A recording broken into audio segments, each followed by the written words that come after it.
advisory, but earlier, Secretary of State Antony Blinken expressed concern about threats from a new branch of ISIS, ISIS-K. We're operating in a hostile environment in a city and country now controlled by the Taliban, with the very real possibility of an ISIS-K attack. Up to 1,500 Americans remain inside Afghanistan, among them 23 students from a school near San Diego. ABC's Andrew Dimbert. Two of the nation's vaccine makers want approval for boosters. Just days after the FDA granted full approval to Pfizer's COVID vaccine, the company, along with Johnson & Johnson, making the case for booster shots, saying they vastly increase protection against COVID-19. Johnson & Johnson reporting antibody levels jumped 9 times in people who got a booster 6 months after the one shot. Pfizer reporting people who got a booster 5 to 8 months after full vaccination saw 3 times the antibodies. That's ABC's Morgan Norwood. There are more than 100,000 people hospitalized with COVID across the country. Most of them are unvaccinated. California adding new fires, meaning an already exhausted contingent of firefighters is at it again. ABC's Matt Gutman is near Grizzly Flats. We're very likely to see more towns like this, Grizzly Flats, burned to the ground, quite possibly this year. Now, all of this smoke, which has been sitting a lot over this part of California and Nevada, is drifting. It has now triggered air quality alerts over 7 western states. And bad news for firefighters. Temperatures here set to hit the triple digits again this weekend. Obviously, that makes fighting these blazes much more difficult. Firefighters trying to box in a wildfire advancing towards Lake Tahoe. You're listening to ABC News. For eligible individuals 18 or older only. Not available in Oregon or West Virginia. Results vary. See website for details and important safety information. If your hearing aids are 2 years old or older, you may be missing out on the huge advancement in hearing aid technology now available with Lively Hearing Aids. Switching to Lively Hearing Aids is like going from this to this. You'll be amazed at the difference. Our rechargeable hearing aids last up to 30 hours without a charge. Bluetooth enabled, they can stream music and calls directly through your hearing aids. And adjustable settings in the Lively app put you in control of your hearing. If you've been waiting to replace your current hearing aids because of the cost, the price of Lively hearing aids will be music to your ears. Lively hearing aids cost half the price of most hearing aids, and they're backed by a 100-day money-back guarantee. Try Lively today risk-free for 100 days and save $100 at listenlively.com/radio. That's listenlively.com/radio. listenlively.com/radio. Japan is withholding some 1.6 million doses of Moderna's COVID vaccine due to contamination. The health ministry there says they got reports of foreign matter in the shots from several vaccination sites. There have been no reports of any health or safety issues. NFTs are making a comeback. NFTs were all the rage back in March and April, with examples of the digital collectibles selling for millions of dollars. But then everyone around June wrote that NFTs are dead. Dan Roberts is the editor-in-chief of Decrypt. He says the NFT market has mounted a comeback since then. They're back from the dead. He says NFTs are now being used as concert tickets or video games. People have taken a look at this technology and thought up new ideas of what they can do with it, which is why I think the prices are back. Michelle Franz, ABC News. Australia's main airline is facing pandemic-related setbacks. Qantas has posted a $1.7 billion pandemic-related annual loss. But the Sydney-based airline says it expects flights to countries with high vaccination rates, including the U.S. and Britain, to resume in mid-December. Other international flights may not come back, however, until April. And that's ABC's Tom Rivers at the Foreign Desk. It comes after news that Alitalia, Italy's main airline, is disbanding. In October, a new slimmed-down airline called ITA, or ITA, will be in operation. Tickets for the new airline go on sale today. This is ABC News. The pandemic's reminded us we live in a sea of airborne germs that can assault us with every breath. Your nose is the body's first line of defense by helping filter out allergens, bacteria, and viruses before they reach your lungs. So how do you clean your nose? Navage uses powered suction to flush out mucus and germs that cause congestion, or worse, can make you sick. Over 2 million people use Navage to breathe better, sleep deeper, snore less, and feel healthier without drugs. Go to Navage.com or find Navage at Walgreens, CVS, Rite Aid, Bed Bath, and Target. I'm Sherry Preston, ABC News. The reasons more and more people are coming to NC Tractor to do business are the selection of Massey Ferguson tractors, Bobcat zero-turn mowers, fantastic customer service, and the special Phil Sheehan seasonal discounts. NC Tractor on Railroad Avenue in Rutherford is making dreams come true for folks who want the rest. Good morning, everyone, and happy Thursday. We're waking up to a mild and muggy start again this morning, and we'll see some patchy fog likely for your morning commute. This afternoon, expect a mostly sunny to partly cloudy sky. Could see a few small showers popping up, though most of you will stay dry this afternoon. Our highs today will be in the upper 80s and low 90s. Mostly clear to partly cloudy overnight. Tonight will be in the low 70s Friday morning. Another hot day Friday afternoon. I'm meteorologist Zach Malak in the Weather Center. It's another beautiful day in the neighborhood, another great getting up morning here for the foothills. Tremendous Thursday morning and 70 degrees, according to Peter, the meter reader. 5 minutes after 7. Now I have these death announcements. Sandra McBee Lowry, age 64, of Henrietta, passed away Monday, August 23rd at Mary Black Hospital in Spartanburg. A memorial service is planned for a later date, and Harrelson Funeral and Cremation Services has been entrusted with those arrangements for Sandra McBee Lowry. Carl Pruitt Jr., age 90, of Rutherfordton, passed away Tuesday, August 24th at Henderson Care. The funeral service will be conducted at 2 o'clock Saturday, August 28th at the Harrelson Funeral Chapel. Burial will follow in the Rutherford County Memorial Cemetery, with military honors being accorded by the Rutherford County Honor Guard. Harrelson Funeral and Cremation Services entrusted with those arrangements for Carl Pruitt Jr. Eddie Fieldback, age 66, of Bostic, died Thursday, August 19th at his home. Funeral arrangements are incomplete and will be announced later by Paget and King Mortuary. Eveline Trout Walker, 82, of Forest City, passed away Tuesday, August 24th. Funeral services will be held at 11 a.m. Friday, August 27th at Crow's Mortuary. Family will receive friends 1 hour prior to service. Crow's Mortuary is assisting the family of Eveline Trout Walker. Hugh Donald Nanny, age 93, died Tuesday, August 24th. A graveside service will be held 10 o'clock Saturday, August 28th at Round Hill Baptist Church Cemetery. He will lie in state from 10 until 2 Friday at Crow's Mortuary. Mask and social distancing are required for those in attendance. Crow's Mortuary is assisting the family of Hugh Donald Nanny. Betty Ann Green, 82, of Mill Spring, died Tuesday at St. Luke's Hospital. No services will be held at Washburn and Dorsey Funeral and Cremation Services, in charge of cremation service for Betty Ann Green.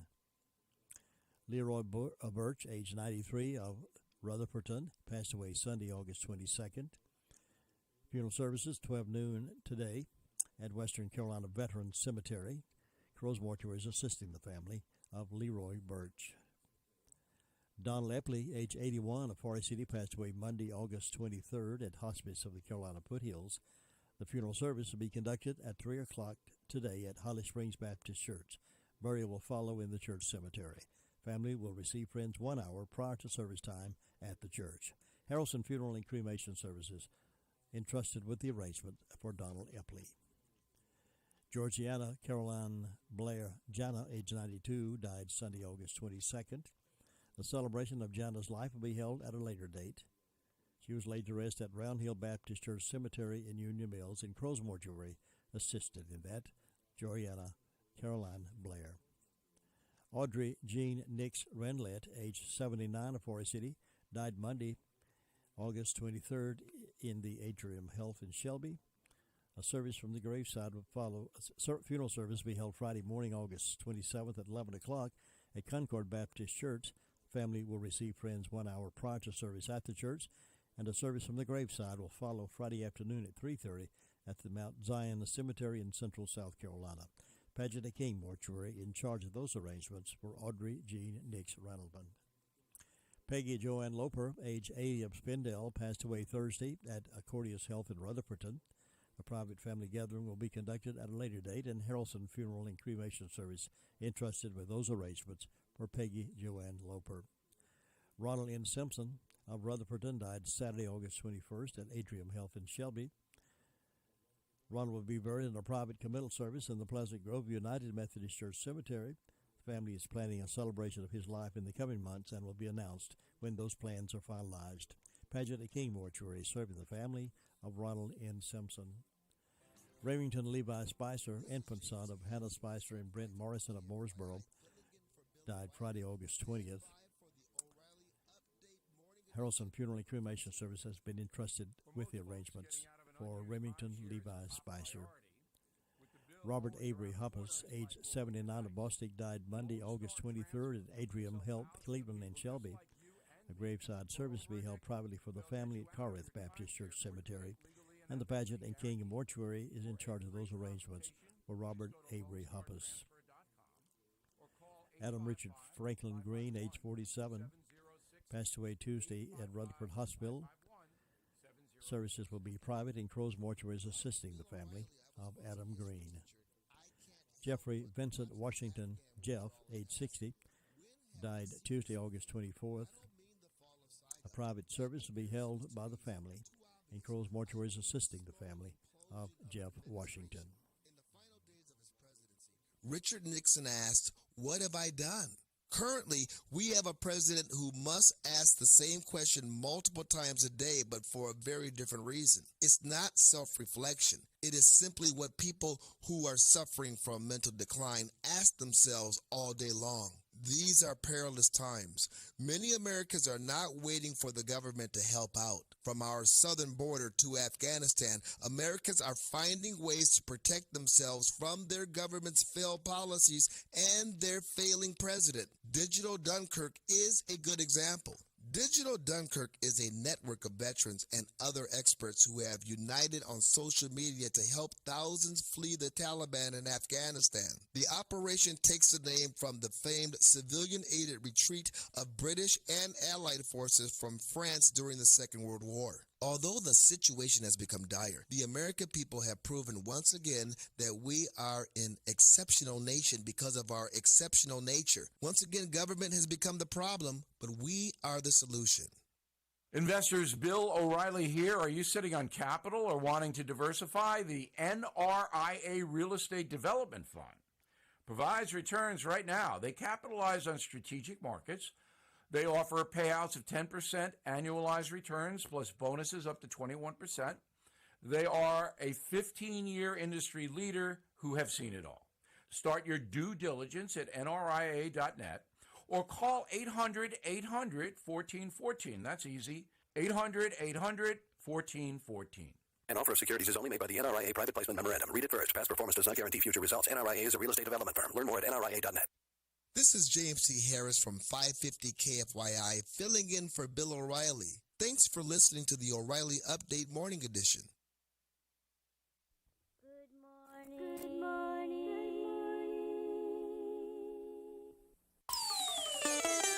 WCAB, Rutherfordton. Being a teenager is tough. There's the constant pressure to be liked. Endless worrying about college. Cyberbullying, high expectations, all the negativity. There's no question. Being a teenager is tough. And what do North Carolina's teens do when they want to block out the noise and clear their heads? We play! Research shows that teenagers who participate in high school sports have lower stress levels, more confidence, and greater self-esteem. And then there's the biggest benefit of all. High school sports are fun. Not just fun. They're a lot of fun. Encourage your teenagers to participate in a sport or activity when they go to high school. They'll stress less and smile more. And they'll be laying the foundation for a happier, healthier future. This message presented by the North Carolina High School Athletic Association and the North Carolina Athletic Directors Association.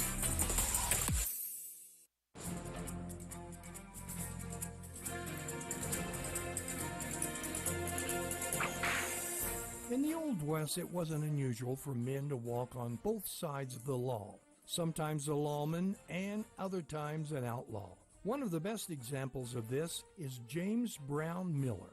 James and his family moved to Texas. His parents died when he was a young man. He then moved in with his grandparents. When James was 8 years old, they also mysteriously died. James was arrested for their death but never prosecuted. He then moved in with his sister and brother-in-law. At 17, he killed his brother-in-law. Again, he was acquitted.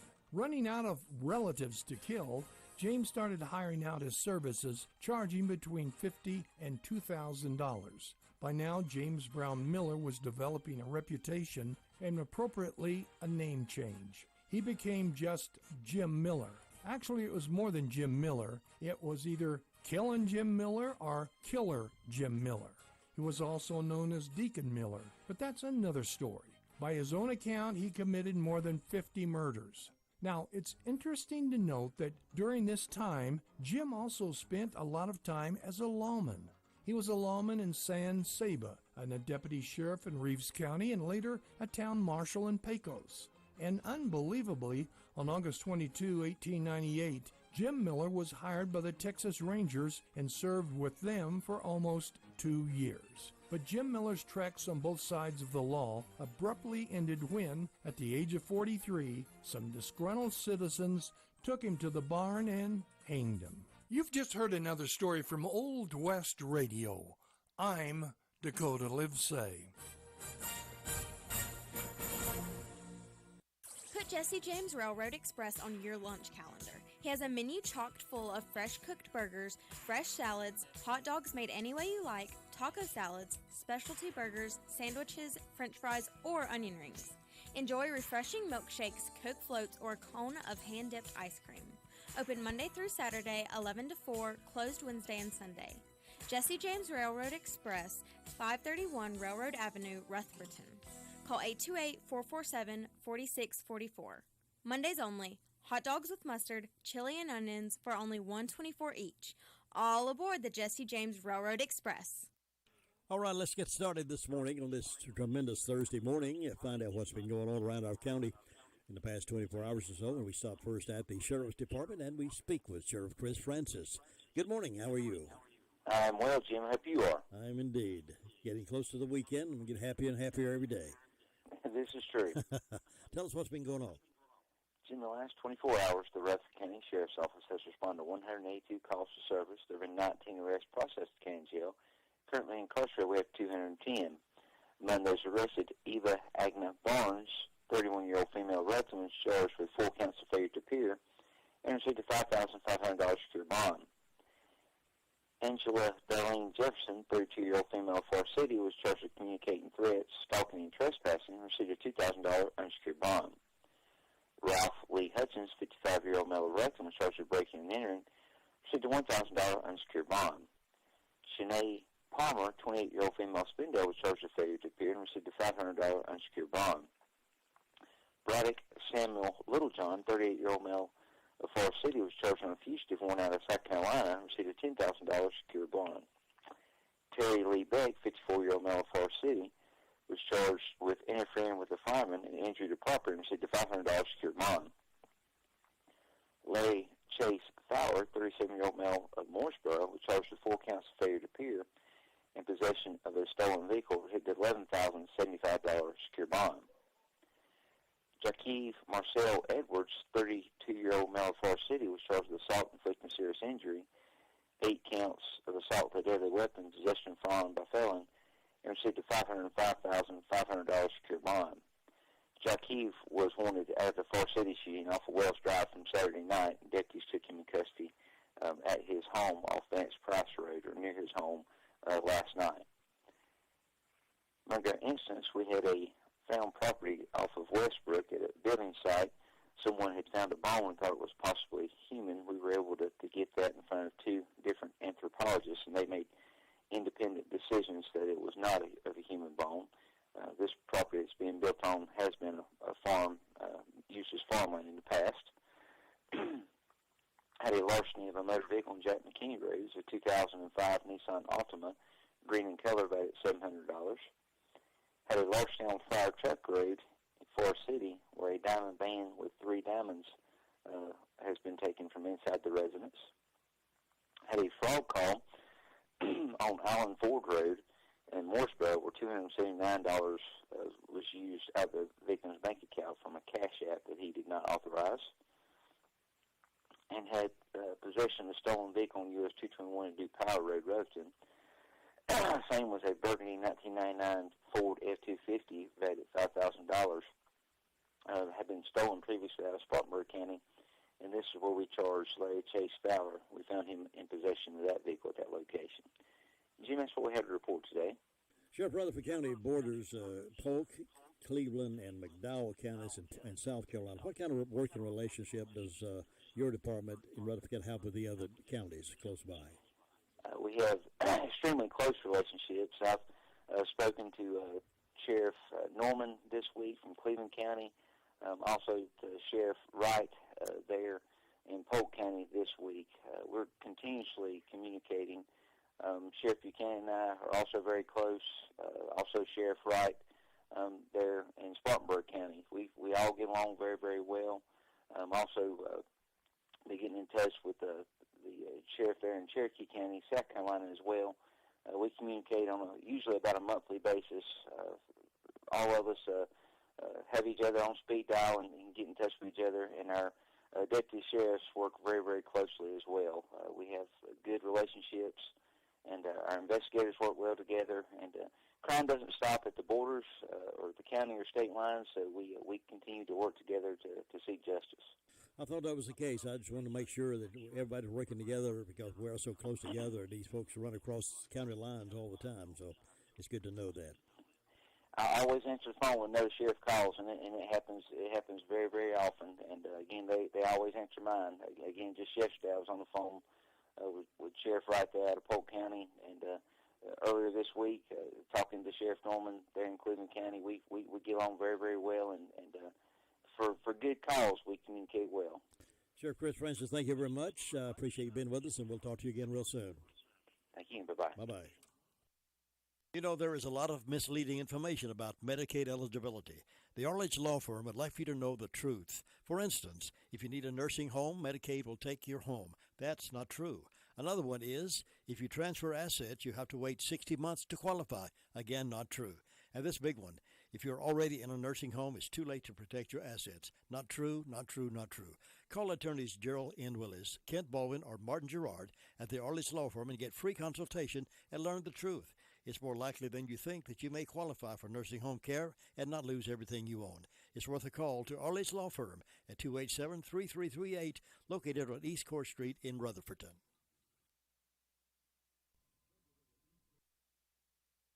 (911) Communication Center is our next stop.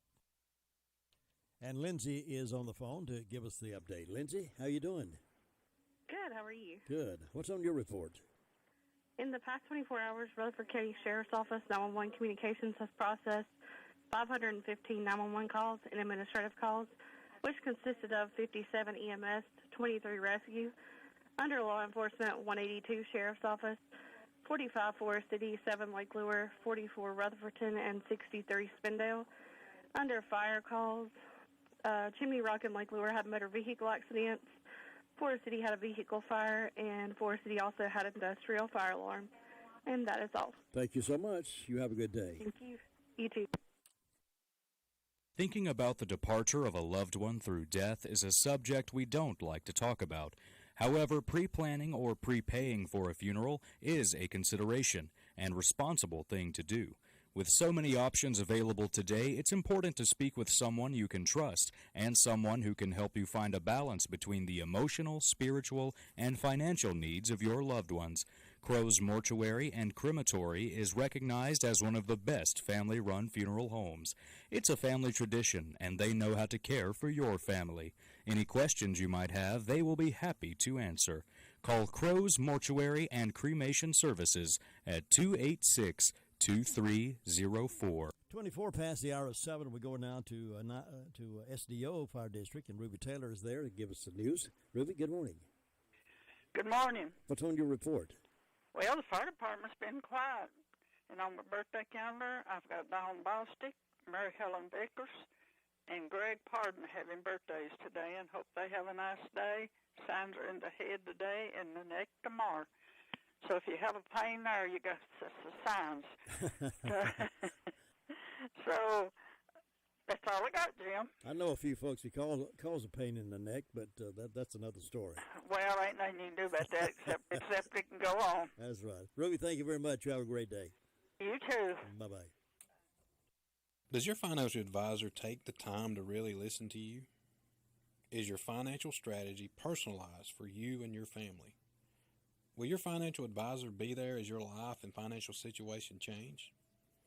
Hi, I'm Andrew Tisdale, your local Edward Jones financial advisor. When we work together, we focus what's important to you. We create a personalized strategy backed by our advice, our tools, and resources to help you reach your goals. And we partner together to help your strategy stay on track, no matter what happens. Contact me at any time at 828-287-9197. We'll sit down, talk, and we're going to make a strategy that's right for you.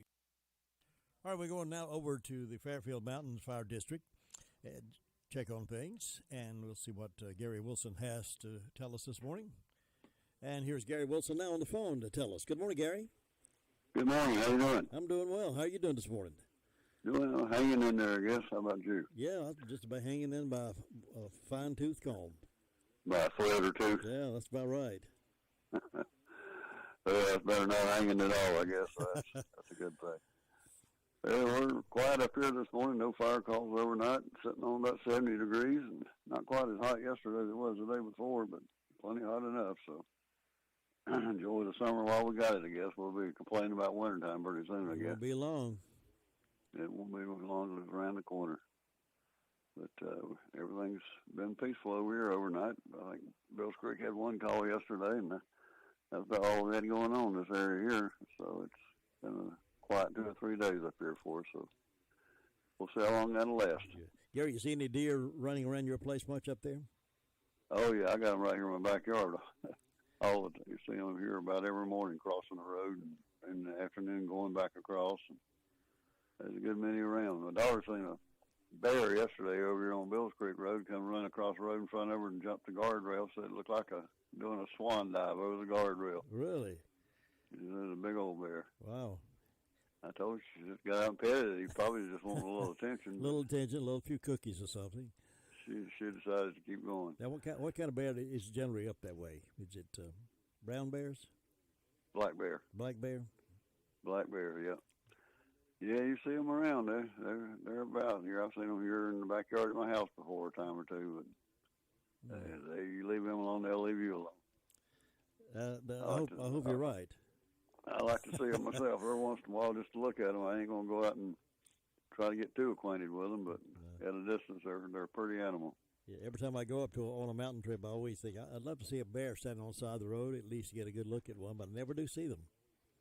I guess the traffic keeps them away. You never know when you're going to see one around here. Well, there's plenty of bear around, a lot of turkeys around, a lot of deer around, so good chance you'll see wildlife if you're riding around up in here. Yeah. Gary, I do appreciate you being with us. Thank you for the report, and I look forward to talking to you again tomorrow. All right, have a good one, Jim. Thanks. 7:28 here on the Thursday morning edition of the very popular Call Around News Report, exclusively right here on 100.9 FM, 590 AM, WCAB.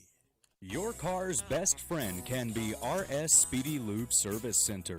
That's because RS Speedy Lube Service Center and Car Wash can keep your car or truck running clean with a regular oil change. They check the fluids and vacuum out the car and have you on your way in no time. Go next door for a radiator or transmission flush, brakes, exhaust, CV joints, and service for big trucks and campers also available. Pull next door to the RS Speedy Automatic Car Wash and make your car happy with a clean, all under and all over car wash. It's all at RS Service Center and Car Wash on Railroad Avenue in Rutherfordton.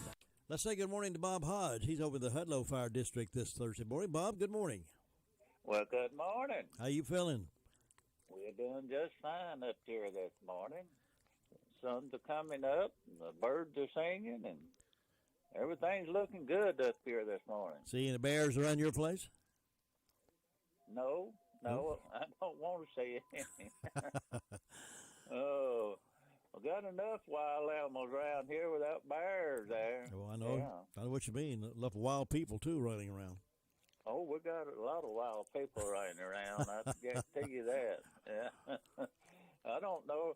Sometimes I've got to be around the wild animals we got here. I think so, yeah. Yeah. Well, Jim, things, like I say, is going along good up here this morning with the fire department overnight. Been quiet. We hadn't had any fire calls. Want to say happy anniversary to Howard and Patty Looky-Doo this morning. And, Jim, that's about it. So far, things are going along real good. Maybe it'll be that way all day today. Be nice to have Go ahead. Yeah, we got a good shower of rain yesterday afternoon. Did you get any? We got a little bit of rain yesterday. We sure did. Late yesterday afternoon, it thundered and lightened a little shower. Not much, but some.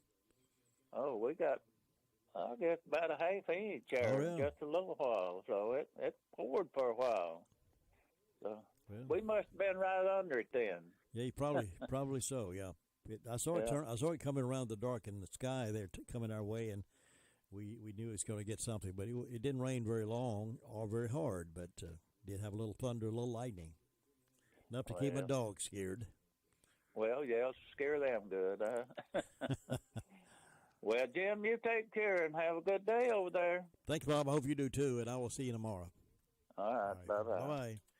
And you can catch Bob most afternoons with the afternoon report, too. It's 7:31 right now.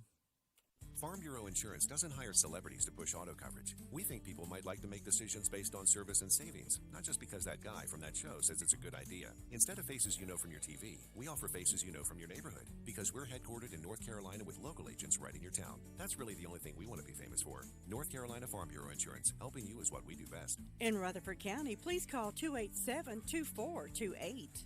North Carolina Farm Bureau Mutual Insurance Company, Farm Bureau Insurance of North Carolina, Inc., Southern Farm Bureau Life Insurance Company, Jackson, Mississippi, an independent licensee of the Blue Cross and Blue Shield Association.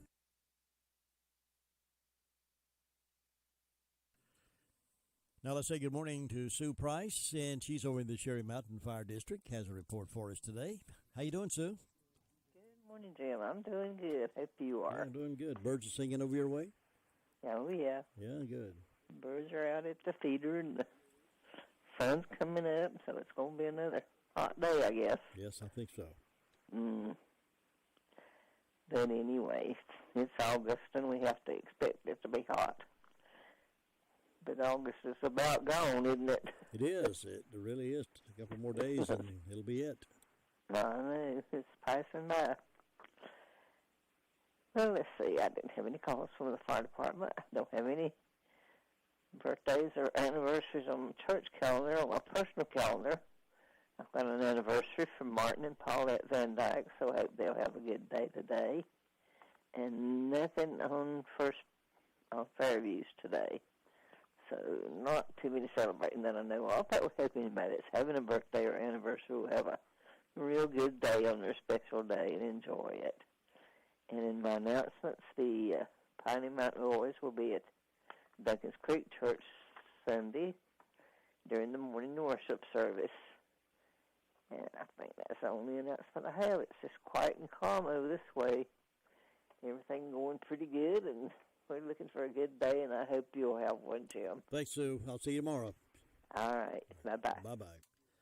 Well, the Braves were off last night. They were back in action tonight against San Francisco, and they'll have a series with them. But they were off Wednesday and Thursday night. No game for them, so they got a little rest. So maybe they'll start finishing off the season now with all wins. We'll see. We'll have most of those games right here. Now, Friday night, there will be high school football Friday night. We're just not sure yet who is with. So many schools have had to cancel out due to COVID and other complications with weather conditions in some sections. But we will find out and announce that pretty soon what's going to happen with Friday night football this week. It's hopefully there will be a game. I'm sure there'll be something there for us. 7:33, and we're going over to drop in Family Mart in just a moment and see if we can find somebody to talk to over there right after this. It can be a tough call when it comes time to provide a daycare service for an aging parent or a loved one. You can always depend on Rutherford Life Services for a safe facility that offers medical monitoring, nutritional meals, fun activities, and is a loving environment. Rutherford Life is licensed by the State of North Carolina Division of Aging. They will be glad to answer any questions you may have. Call them at 288-1697. Rutherford Life Services offers a trained staff of professionals who you can entrust your loved one to. Rutherford Life Services is located at 230 Fairground Road in Spindale.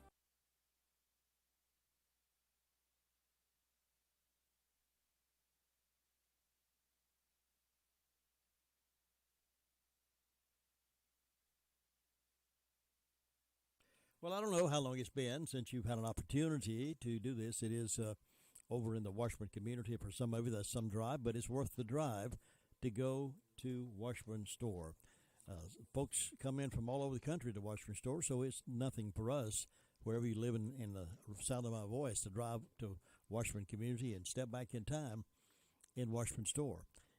Need an old-fashioned wood cook stove, some of those very dependable, long-lasting frying pans. They've got those wooden rocking horse overalls for any size person. Wide selection of candy, John Deere toys. 4 generations of the Washburn family have owned Washburn Store in Bostic, and members of the 6th generation work there regularly. It's always fun to step back in history and enjoy shopping in Washburn Store. Met a man recently who moved here from somewhere. I can't remember now where he moved here from, but he lives up in that community. Bought a house up there. I asked him, I said, have you been in Washburn Store? He said, on a regular basis. So he said, I got my knee-high drink in there the other day, and he loves to go in Washburn Store, and I know you will too. So give it a try. If you've never, it'll be a first-time experience, and if you've been there before, you know it is a great experience to shop for the good folks. You always greet him with a big, friendly smile at Washburn General Store between Bostic and Sunshine on the Bostic Sunshine Highway.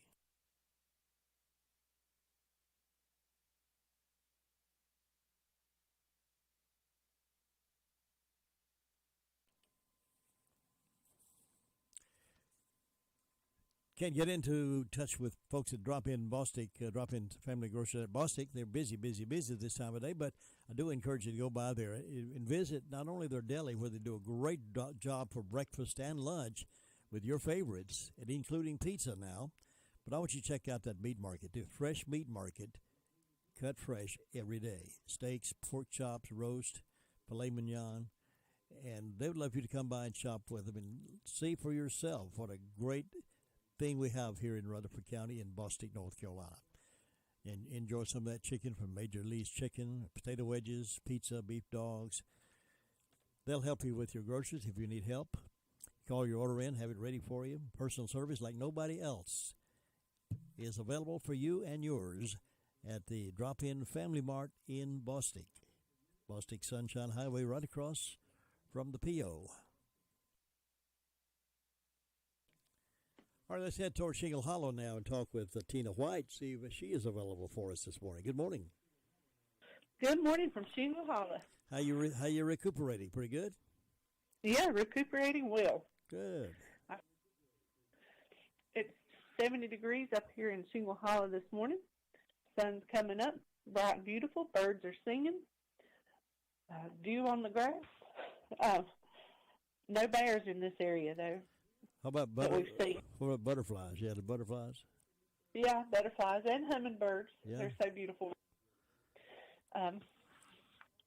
Fire departments were all quiet, both Green Hill and Shingle Hollow, and there's no birthdays on the church calendars. I have a personal birthday. A friend of mine, Miss Dawn Bostic. Hope she has a wonderful birthday. And I wanted to say a thank you to law enforcement. I've seen an increase in police up through here and watching the sheriff's department. Now, that's a good thing. Just like to see them. Yeah, good. They deserve to be thanked too.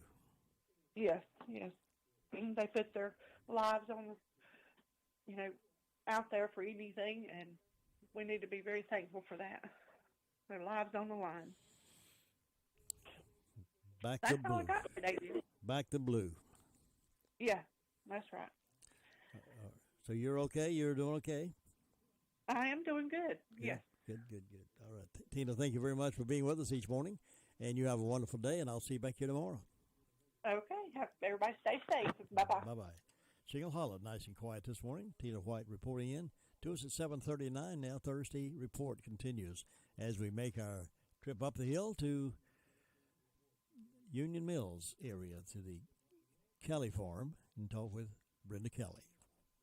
Jim, have you seen Henson Building Materials' newly remodeled showroom? It's gorgeous. You mean where they have a full line of hardware and building materials for homeowners and home builders? I mean where Jamie, Terry, and Tony, their friendly staff, treat me like family. Oh, they're so nice. Hey, are they taking COVID precautions and have curbside service? Of course. They're so thoughtful. I do need some materials, but I don't think they'll fit in our car. Oh, silly. They have professional delivery so we can get whatever I want. Henson Building Materials, 177 Duke Street in Forest City. Building starts here. All right, we're heading up the hill there to the Kelly Farm. Talk with Brenda Kelly, see what's new up there. Good morning. Good morning. How are you on this tremendous Thursday morning? I'm happy. I hear you. That's good. Me too. I'm happy. I'm up and about, so I'm happy. Good. Got a little aches and pains, but that's all right at my age. It's to be expected. Well, we can tolerate a few aches and pains along the way as long as we can still go. That's exactly right. I'm vertical, so that's good. As long as we can wake up and open our eyes or see the daylight, we're okay. That's exactly right. Well, let's see. I've got 66 degrees on the front porch. I don't have any birthdays or any anniversaries. We had 2 different showers of rain yesterday. I went and bought groceries, and when she rung the total up, I thought, that's an awful lot for no more than I got. But I didn't think nothing about it because I had 2 packs of meat, and meat's very expensive anymore. Yeah. So I come home, and I unloaded everything, and I thought, I'm going to check that grocery receipt. So sure enough, there was something on there. I had no idea what it was, and it was almost $17. Whoa. So, yeah. So I tried calling them. I didn't get no answer, so I went back out there, and they asked me, did I buy produce? I said, yes, I got a honeydew melon and a cantaloupe. And they said, well, the cantaloupe's not on here, so whoever rung it up had rung up the wrong whatever and had charged me almost $17 for that cantaloupe. Good night. So they were real nice to give me my money back, and they let me have the cantaloupe for free. And I said, no, I'll pay you for the cantaloupe because I got it. They said, no, it's on us today. I said, well, thank you, and come on back home. Right. And it rained on me coming home, and it was still raining when I got here. And then a little bit later, I looked out the back door, and it was raining cats and dogs and number 7s and everything else. It rained. It really rained then. So we had 2 different showers yesterday. Any lightning and thunder? Yeah, there was a little bit of lightning and thunder, but not a whole lot. So I was glad of that because I don't like that lightning. I'm scared of it. Yeah, well. Or I respect it. Yeah, just keep me safe till the storm passes by. That's exactly right. Well, let's see. In ways of announcements, we got a country breakfast buffet Saturday, August the 28th from 7 to 10 a.m., White House Community Center at 5408 Painters Gap Road, Union Mills, NC 28167. Adults $6, children 6 to 12 $3, children 5 and under free. They got all kind of good food on the menu, and all proceeds go for the upkeep of the building. For booking, call Maria Deckard at 828-625-9240. And then on September the 3rd, Possum Creek will be at the Union Mills Learning Center. The music starts at 7 p.m. They have a meal available beginning at 6 p.m., and the cost of the meal is $5. And so far, I reckon that's all I got going on. And I noticed you had I believe you said Hugh Donald Nanny had died, and I want to send my Christian love and sympathy out to that family. I think he's from up here. I think so, yes. Yeah. So his wife and my sister Mary Helen, that died right after Donald did, were very best of friends in high school. So I've known them a long time. He was a good man. Yeah. But I don't know if anything else going on up here on this little hill of mine. Are you a procrastinator? No. Why? The Keys to Confident Living little story this morning is coming up. It's a story about procrastination. I didn't know if you were a procrastinator or not. No. If there's something to be done, let me get it done and out of the way, and then I don't have to worry about it. Then I can procrastinate all day long. It's behind me. No, I get up and I get done whatever needs to be done and get it out of the way. That's a good plan to have every day. But I know some people that do procrastinate. So. Well, you're right. There's a lot of that going on. There's a lot of they just lay it back and say, "I'll get it later. I'll get it later." Later, next thing you know, they can't walk through their house because they can't get to it. Well, Brenda, you have a wonderful day up there. You have a good one, too, and we'll catch you later. All right, bye-bye. 7:45. Excuse me, 7:45, and we'll get to our next phone call to Ellenboro in just a moment. Nobody gets a better deal than the customers at Sisk Family Ford. They have a proven record of the best deals. Sisk Family Ford, Rutherford County's only locally owned new car dealer, has recently been recognized as the #1 Ford dealer in customer satisfaction in the Southeast. That speaks well of their commitment to serve their customers well. Look for all the new design 2021 F-150 at Rutherford County's only locally owned new car dealership. That's Sisk Family Ford, Oak Street, Forest City. Well, let's check in now over to Ellenboro. That's east of us. And there's a man over there on the street who can tell us everything that's going on over there. His name is Luther Gilligan. Good morning, Luther Gilligan. Good morning to you too, Mr. Dixon. Hope you're having a good day. I'm having a wonderful day so far, and I hope you are. Hey, my day is starting off great. Good. I got up, put my boots on, I can stand off. That's the start of a good day. That is a great day to start with. It is. But we're having a good time there. It's quiet there. There's not a whole lot going on. The fire department had 2 calls. They had one back call yesterday, and then about 1 o'clock this morning they had one. So other than that, they're quiet right now. Robert said he's just sitting back drinking coffee. And nothing else going on there. So you have a great day up there, and we'll talk to you tomorrow. Thanks for keeping us posted, and we'll see you tomorrow. All right, take care now. Bye. And you can catch Luther most afternoons for the afternoon report right here, too. Well, it's time for birthdays and anniversaries. If you'll call yours in to us, we'll give you a big celebration, big shout-out, birthdays and anniversaries for this 26th day of August, August 26th. And we'd love to hear from you. We'd love to be able to share that good news with everybody. Call now, 287-3356. We'll do birthdays in just a moment. Meanwhile, this note out of Shelby, it was a Shelby family laid to rest 2 of its members Sunday after a tragic accident on the coast of North Carolina. A father and son drowned at Oak Island. Christopher Lewis Hawkins, 50, and his son Michael Christopher Hawkins, 28. According to Oak Island Water Rescue, the men got into trouble around 1:30 p.m. Wednesday, August 18th, in the vicinity of Oak Island Pier. Many of you have been to Oak Island, you know where that is. Multiple agencies responded to try and rescue the men using land searches with binoculars, drones, boats, and a helicopter. The elder Hawkins was given life-supporting measures on the beach while the search continued for his son, who was found hours later. Neither of them survived. So that sad note out of Shelby. They laid to rest both father and son yesterday.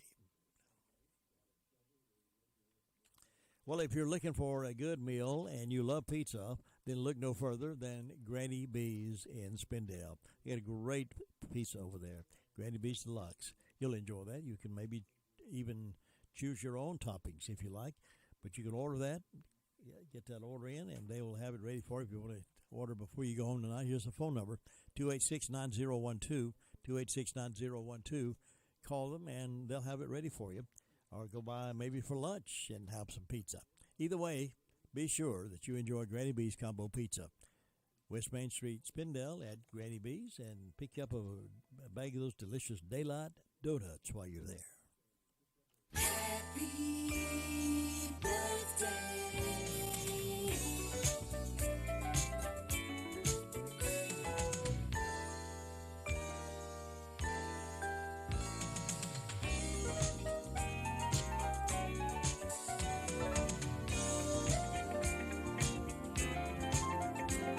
We want to wish happy birthday wishes out to Tanaya Watkins, 18, a student at RS Central. Also, Brian Gilbert's having a birthday, and Kenyon Kaiser is 17 today. He's a senior at East Rutherford High School, lives over in Boston area. So happy birthday to Kenyon, Tanaya, and Brian on this 26th day of August. So happy birthday, and many more happy returns. And coming up, Keys to Confident Living, and I'll talk about procrastination.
times have you heard someone use the word mañana? The word in Spanish means tomorrow. It is often used in reference to doing a certain project. The word is also used derisively when speaking of someone who is a chronic procrastinator. Mañana alludes to putting something off until a future date. There are consequences to the mañana mentality. There's a little-known story taken out of American history that had great impact on the success of the American troops during the Revolutionary War. Colonel Raw, the Hessian commander at Trenton, was playing cards when a courier brought a message stating that General George Washington was crossing the Delaware River. Raw put the letter in his pocket and didn't bother to read it until the game was finished. Then, realizing the seriousness of the situation, he hurriedly tried to rally his men to meet the coming attack, but his procrastination was his undoing. He and many of his men were killed, and the rest of the regiment was captured. Commenting on the British colonel's failure to read the communique immediately, Norbert Quayle says, "Only a few minutes' delay cost him his life, his honor, and the liberty of his soldiers." Waiting to do tomorrow what needs to be done today is not only a bad habit, but a difficult one to change. The habit of procrastination is like a soft bed, easy to get into, but hard to get out of. The best remedy for this problem is to do it now. Don't put off until tomorrow what can be done today. This is Bill Hostler with today's key to confident living. Good morning. Good morning.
I'm Sherry Preston. The U.S. Embassy in Kabul urgently warning U.S. citizens at 3 airport gates to leave immediately and to avoid traveling there unless they receive specific instructions from a U.S. official to be there. In Qatar, ABC's Ian Pannell describes the situation. Britain calling it very, very credible reporting of an imminent attack. Now, Americans told don't go to the airport without specific orders. But with just 5 days to go until the August 31st pull-out deadline, time is running out. The State Department revealing as many as 1,500 Americans may still need to be evacuated from Afghanistan. The State Department revealing that as many as 1,500 Americans, as he said, still may need to be evacuated. ABC News Chief Global Affairs correspondent Martha Raddatz says many of those people are stuck without a way out. We're learning through those unofficial channels that even passport holders show up, do not know how to navigate those entry points or the checkpoints, and do not make it inside. And of course, it's even more perilous for Afghan allies, some of them who do not yet have a visa, do not have the paperwork they need, but who still remain in danger with time really running out. Across the country, hospitals are filling up with COVID patients. Right now, more than 100,000 people are being treated for COVID in medical centers around the nation, the highest number of people hospitalized in 7 months. ABC's Marcus Moore. Almost all of those who are sick enough to be hospitalized are unvaccinated. Pfizer and Johnson & Johnson say new evidence shows that boosters dramatically increase protection, both asking the FDA to authorize the additional shots. Another hot, dry day in California. ABC's Alex Stone on a blaze in the San Fernando Valley. With the firefight underway, the landscape is so tinder dry that this man who lives in the area says the exploding noises being heard are trees literally exploding. That's definitely trees exploding, like especially dead or dry trees that are still standing. This is ABC News.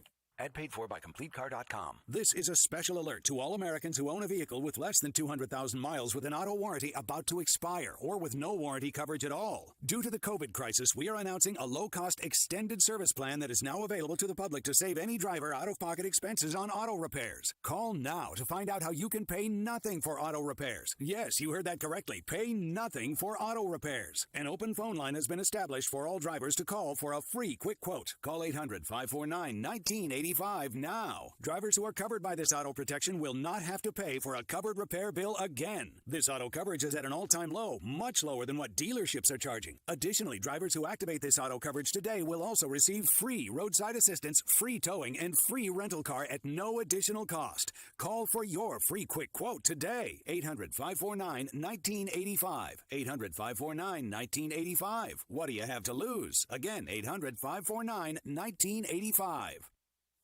Video from 2 years ago emerging from Louisiana, appearing to show a state trooper beating a black man with a flashlight. Body camera video shows Aaron Bowman yelling as Trooper Jacob Brown hit him 18 times within 24 seconds after a traffic violation in 2019. The trooper claimed Bowman had hit a deputy. Bowman denies ever hitting an officer and filed a civil lawsuit. Police later concluded Trooper Brown did use excessive and unjustifiable actions and failed to report the use of force to his supervisors and intentionally mislabeled his body camera video. Brown was charged with battery and resigned earlier this year. Andrea Fujii, ABC News. Legos Foundation is donating $16 million to support children caught up in the crisis in Haiti and Afghanistan.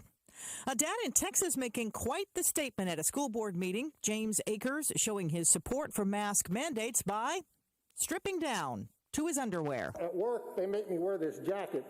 I hate it. They make me wear this shirt and tie. I hate it.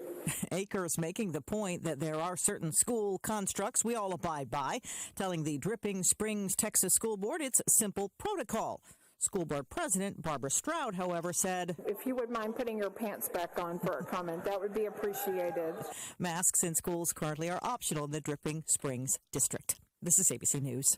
Nielsen says more than 30 million Americans watch Newsmax. It's the 4th highest rated cable news channel, and it's available on all major cable systems, or find it on smart TVs like Samsung, LG, and more. And it's free on Roku, Zumo, Pluto, Amazon Fire, and TiVo. Or download the Newsmax app on your smartphone. Watch it anytime, anywhere. Forbes calls Newsmax a news powerhouse. Millions of Americans are watching Newsmax. You should too. Tune in today. I'm Sherry Preston, ABC News. Hello, everyone, and happy Thursday. For today, we'll see a mostly sunny to partly cloudy afternoon. We'll see a few small showers popping up, though most of you will stay dry this afternoon. Our highs today will be in the upper 80s and low 90s. Mostly clear to partly cloudy this evening, and overnight tonight will be mild and muggy to start Friday morning. Mostly sunny to partly cloudy sky Friday afternoon with a few showers possible. Highs, though, hotter and back in the mid-90s. I'm meteorologist Zach Moloch in the Weather Center. It is shaping up to be a beautiful day here in the neighborhood. Right now it's 70 degrees, warming up to a warm and humid 89 today. That humidity is going to be up there a little higher than that, but it's going to be a beautiful day. No rain in the forecast just yet, but as you know, in the summertime, this kind of weather pops up a shower every once in a while in the afternoon. But we'll watch that for you. You be sure to stay tuned. We stay on top of the weather for you and get that information out to you as quickly as there is a major change. It is so you leave your dial set right here at 100.9 FM, 590 AM, WCAB. We'll have that sheriff's report again coming up this hour. Sheriff Francis was with us earlier, and we replay that here if those of you who didn't get to hear it earlier. And then it's also in the afternoon report with the call-around report we do in the afternoons as well. So got a lot of information for you. Be sure to hang around. We got stuff to talk about coming up. It's our 30th anniversary, but you get the gifts. That's right, Carolina West Wireless is celebrating our anniversary and celebrating you in a big way with incredible savings, like $350 off a new iPhone 12 or a $150 credit when you bring in your own device. And as our special gift to you, get an additional $30 off any other device promo in our store. Stop by today and let's celebrate our 30th anniversary together. Carolina West Wireless, celebrating 30, celebrating you. Certain restrictions apply. See store for details or visit carolinawest.com/terms and conditions.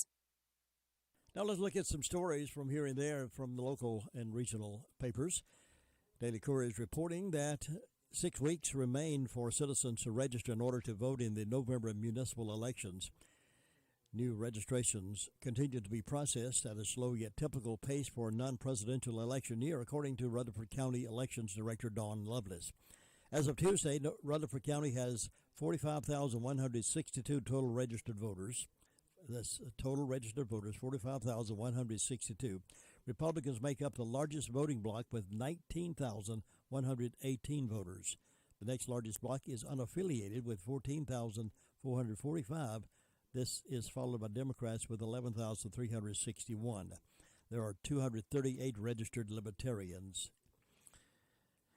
The last day to register to vote in the municipal election is October the 8th by 5 p.m. Registration by mail must be postmarked by that date. A new slate of precinct judges who are critical in running the polls on Election Day has been recently approved, and each precinct has 2 regular judges and 1 chief judge. Precinct judges as well as volunteers are essential, according to Dawn Lovelace, in order for elections to take place. Lovelace said they're very important. They have to be honest and care about the integrity of the election. They do important work. Special training sessions will be scheduled next month for the precinct judges. Election day is Tuesday, November the 2nd, with polls opening at 6:30 to 7:30, 6:30 a.m. to 7:30 p.m. Because the election is for municipal races only, voters must live in one of the towns in order to vote in that town's election. Only precincts within the towns will be open on Election Day. It is not a county-wide thing, only if you live in the confines of each of the towns in Rutherford County. And chief judges have been selected and judges for each precinct, and we congratulate those folks willing to step up to the plate and be a part of this process, because it needs to be honest and above board, and with honest judges like you folks, it will be. And the great staff we have over at the election board, it's a fantastic group of ladies that run that place, and boy, are they efficient. And I appreciate Dawn Lovelace and her team that work so hard every day. You don't know what they do with the registration numbers changing and what they do to keep everything honest and above board. Thank you, Dawn, and your team for all you do. Other news from around near us, a truck fire at Polk County High School caused an evacuation of the entire school on Tuesday morning. Students went back to school on Monday. Started Monday this week, and Tuesday morning they had a truck fire and had to evacuate the school. Polk County Superintendent Aaron Green made an all-call saying there was a fire and everyone was evacuated, but no one was in danger. The fire was extinguished, and students and staff were able to re-enter the building shortly thereafter. No report yet as to what caused the fire, but it was a temporary delay, and I'm sure excited for the kids that had to be relieved. I mentioned this earlier on the other segment, but I want to do it again here. A Shelby family laid to rest two of its members Sunday after a tragic accident on the coast of North Carolina. A father and son, Christopher Lewis Hawkins, 50, and his son, Michael Christopher Hawkins, 28, drowned in the ocean at Oak Island. According to Oak Island Water Rescue, the men got into trouble around 1:30 p.m. Wednesday, August 18th, in the vicinity of Oak Island Pier. Those of you who go there on a routine basis know where that is. Multiple agencies responded to try and rescue the men using land searches with binoculars, drones, boats, and a helicopter. The elder Hawkins was given life-supporting measures on the beach while the search continued for his son, who was found hours later. Neither of them survived. That evening, the Oak Island Water Rescue used social media to ask people to keep the family in their thoughts and prayers. In a later post, the organization asked people to consider donating to a GoFundMe page that has been set up to help the family pay for funeral expenses. By noon on Tuesday, more than $9,000 had been donated with the goal of $12,000. The family should be grieving the loss of two bright lights in their lives rather than worrying about monetary expenses, the donation page organizer wrote. Michael was a truck driver who enjoyed playing video games and had a strong devotion to his family, according to his obituary. His obituary said he would be missed by all who knew him, and we especially remembered for his witty, quick sense of humor. The elder Hawkins was a Crest High School graduate, Eagle Scout, and employee of Nippon Electric Glass, that is PPG. He previously worked for GT McSwain in Boiling Springs, Signal Point Systems, and Ansdell Incorporated, and was a member of Number 7 Fire Department for a number of years. The lives of both men were celebrated at a graveside service Sunday at Double Springs Baptist Church in Shelby. 12 minutes after 8 o'clock, more news coming up. At Smith Drugs of Forest City, we are continuing to offer the COVID-19 rapid testing and the COVID-19 vaccinations. Please call our pharmacy at 828-245-4591 with any questions or concerns that you may have. You may also visit our website at smithsdrugsfc.com and schedule your COVID rapid 19 test or your vaccination. Again, if you have any questions, please call our pharmacy at 828-245-4591. Take a little minute this morning, do a little something I've done in a while, do a little survey. About a 10-minute survey, 10 minutes only, and there's much talk and much discussion, even in our county, about masks being worn. Some are preferring it, some do not want them, some say it should not be optional, some say it should be mandatory. So I want to give your thoughts. You're the best polling I know about that listen to this program, so I want to get your opinion on it. We're going to do a 10-minute poll. Ask you to call in at 287-3356. Should masks be optional or mandatory? Should masks be optional or mandatory? Just call and state one of those. You either think it ought to be optional to your choice, or you think the government should mandate that we wear them. Should masks be optional or mandated? 287-3356. 287-3356. If you call in, you get a recording. That means the lines are busy. Just go ahead and leave it on that recording, and we'll compile that with the others as well. Should masks be mandatory, or should they be optional for your choice in wearing masks? Interesting. Find out how you feel about that. We hear all the national media talking about it all the time. So how do you, our radio listeners, right here in the foothills of the county, how do you feel about masks? Should we be made to wear them, or should it be our choice to wear them? Mandatory or optional is our survey this morning, and we just started, so about 9 minutes left in this survey. Other news: in a nationwide Reuters poll taken on August 11th and 12th, approximately 51% of Americans approved of President Joe Biden's job performance, while 43% disapproved. Just 1 week later, the same pollster found a strikingly different results. 46% approved and 49% disapproved. His tumbling down is unnerving his party. John Hood is writing this in the Carolina Journal. He says, as far as I can tell, it's the first time Biden has been underwater in a major media survey. Given the disastrous consequences of the president's retreat from Afghanistan, an unwise policy carried out with gross incompetence, the Reuters finding will prove no outlier. Indeed, the John Locke Foundation's new Civitas poll depicts Biden's tumble with North Carolina voters in spark terms. Our state has a redder electorate than average, of course, so it was hardly surprising that Biden got mixed results in previous Civitas polls taken during 2021. In June, the numbers looked like this: 46% approved to 48% disapproval.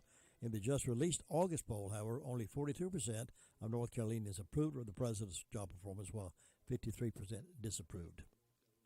Perhaps the president's costly mistakes and manifest inability to explain or take real responsibility for his actions, both Democratic political operatives, as much as they do everywhere else, or perhaps they're just unnerved by the sudden and sharp decline in their party's political fortunes. So we'll see how all that breaks down. And the actions of the Democrat Party in the nation, for many long Democrats who have been solid Democrats who believe a good, strong, solid America, they're embarrassed by what's happening up there in Washington with the leadership. They're embarrassed. That's why you see them pulling away and changing their registration. Some of them are stopping at unaffiliated. Some of them are going all the way over to the Republican side because they're conservative.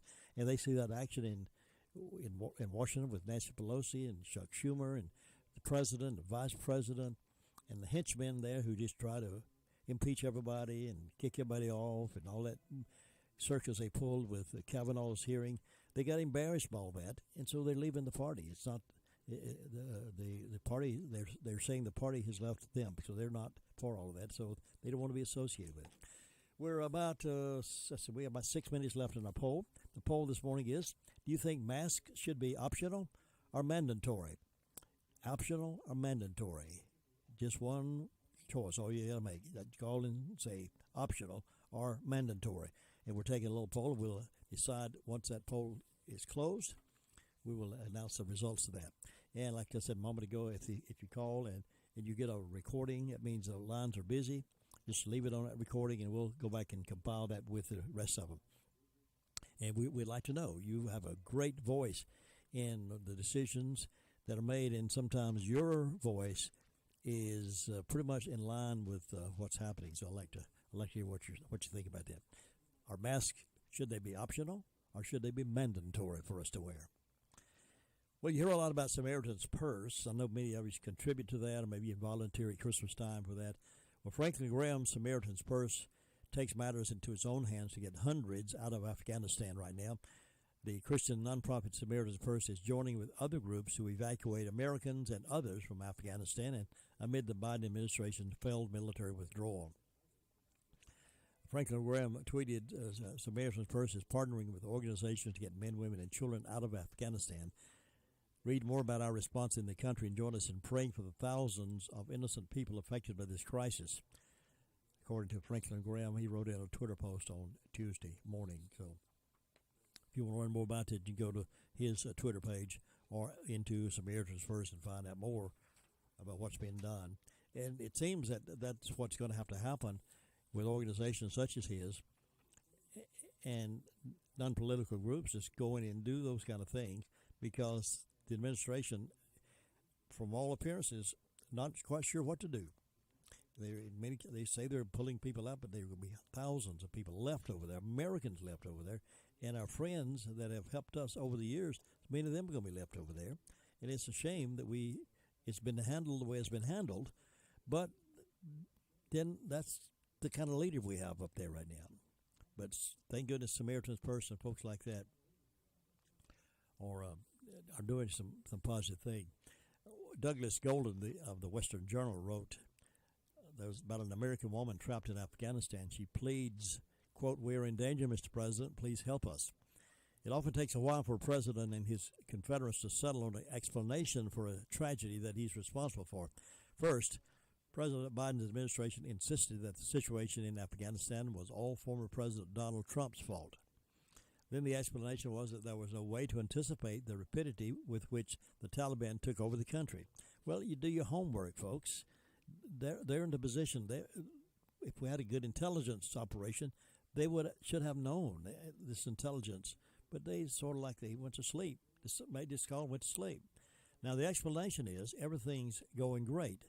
Nothing to see here. This is a competent president stepping up and doing his job. Is what they would like me to think. Got about 2 more minutes, Todd? 2 more minutes in our survey? The survey is this. Should masks be optional or should they be mandatory? Should masks be optional or mandatory? The phone number to call is 287-3356. Want to get a feel of how you feel about this controversial issue.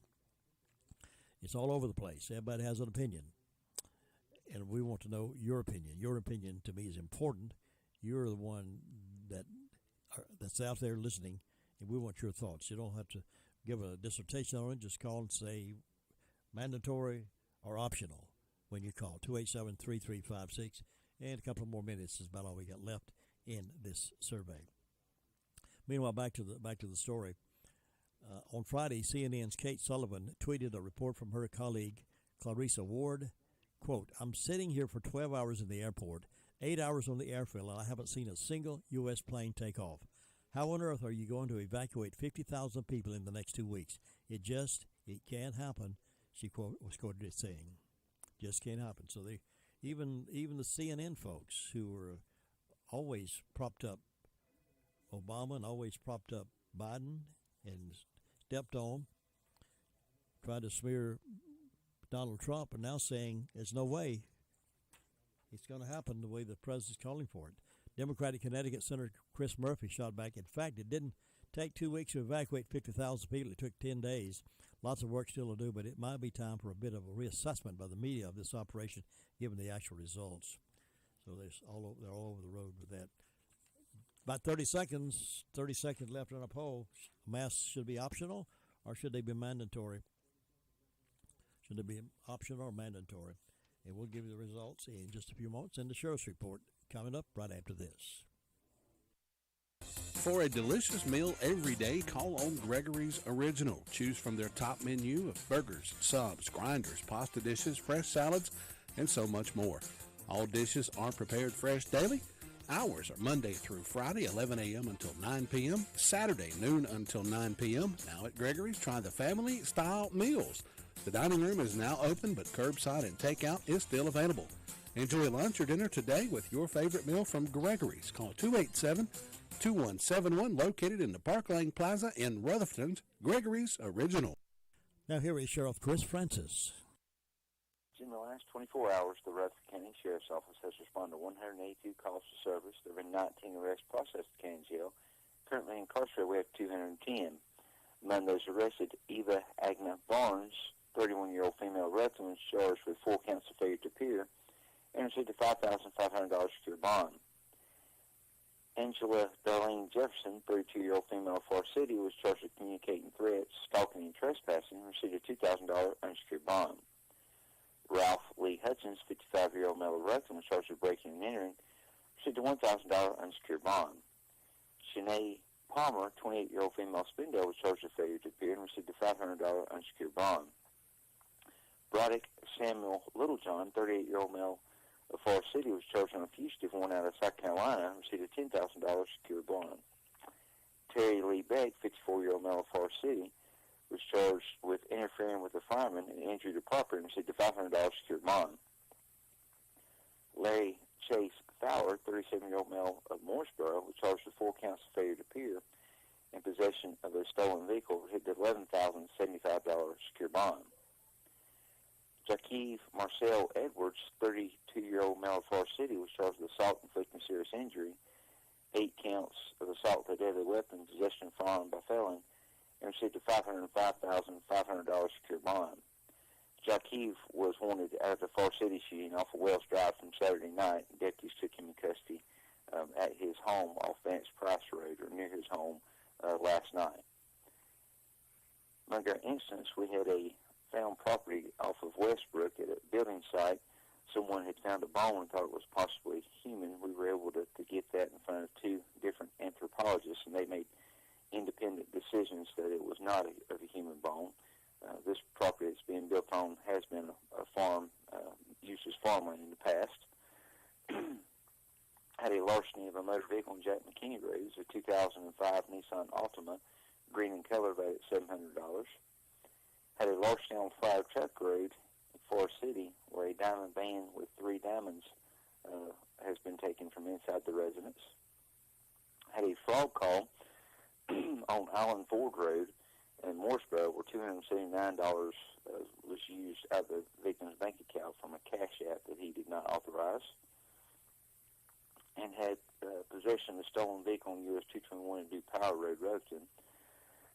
Same was a burgundy 1999 Ford F-250 valued at $5,000. Had been stolen previously out of Spartanburg County, and this is where we charged Larry Chase Fowler. We found him in possession of that vehicle at that location. Jim, that's what we have to report today.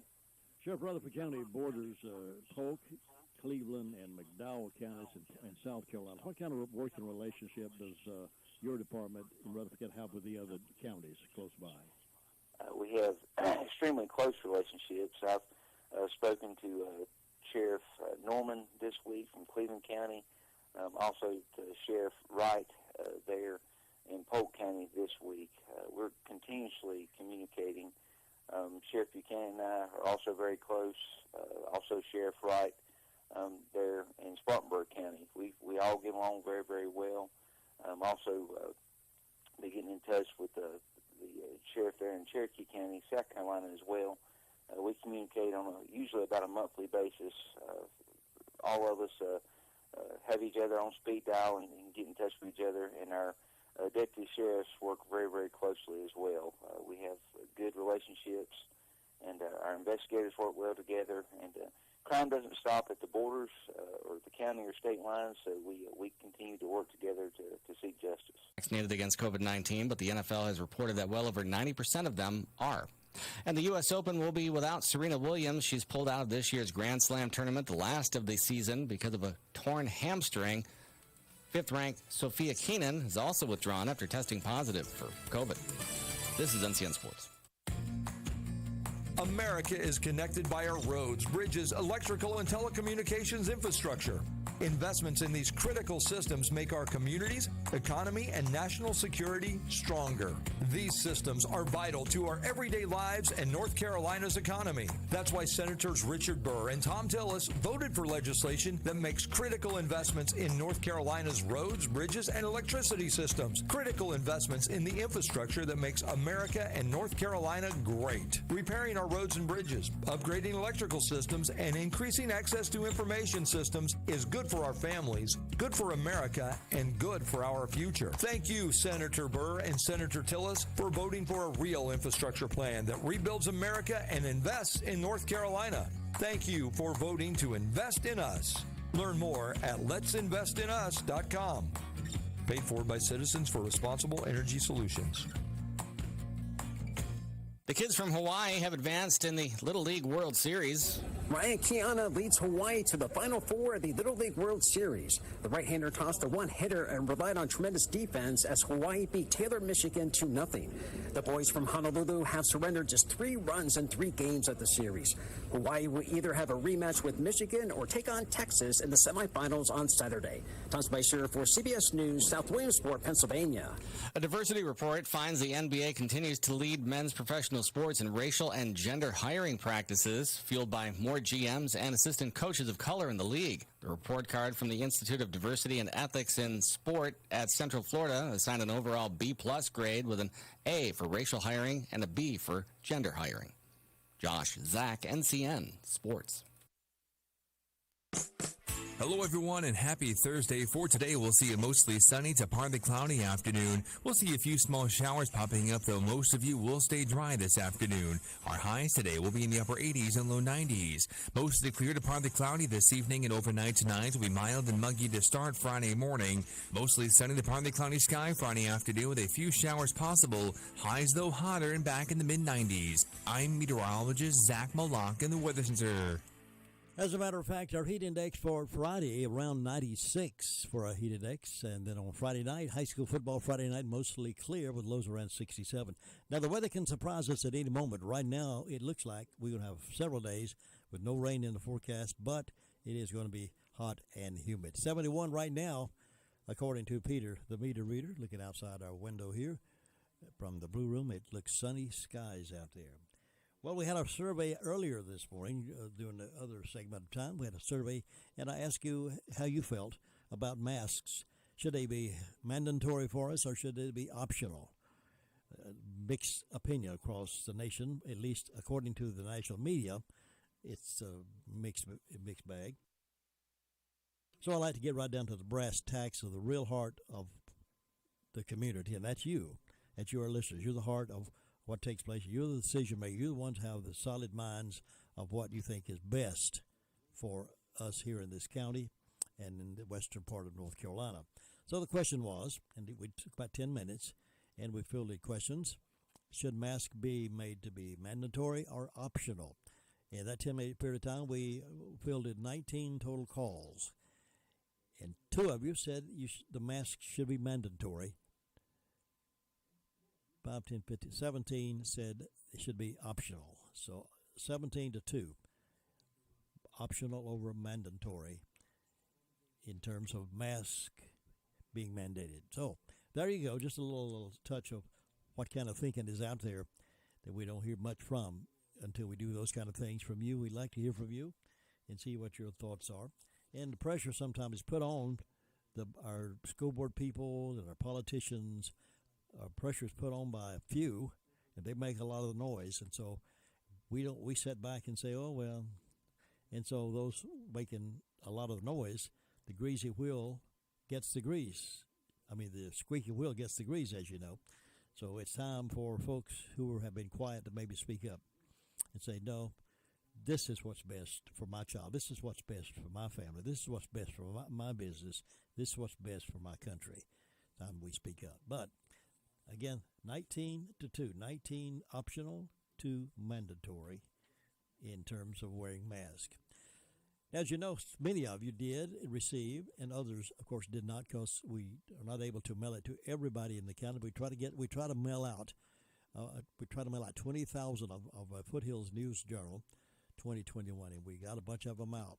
Now, if you got one and you saw something in there that you like and you want to keep or you want to share it with somebody else, but you don't want to give your paper away, we have a few extra here at our studio.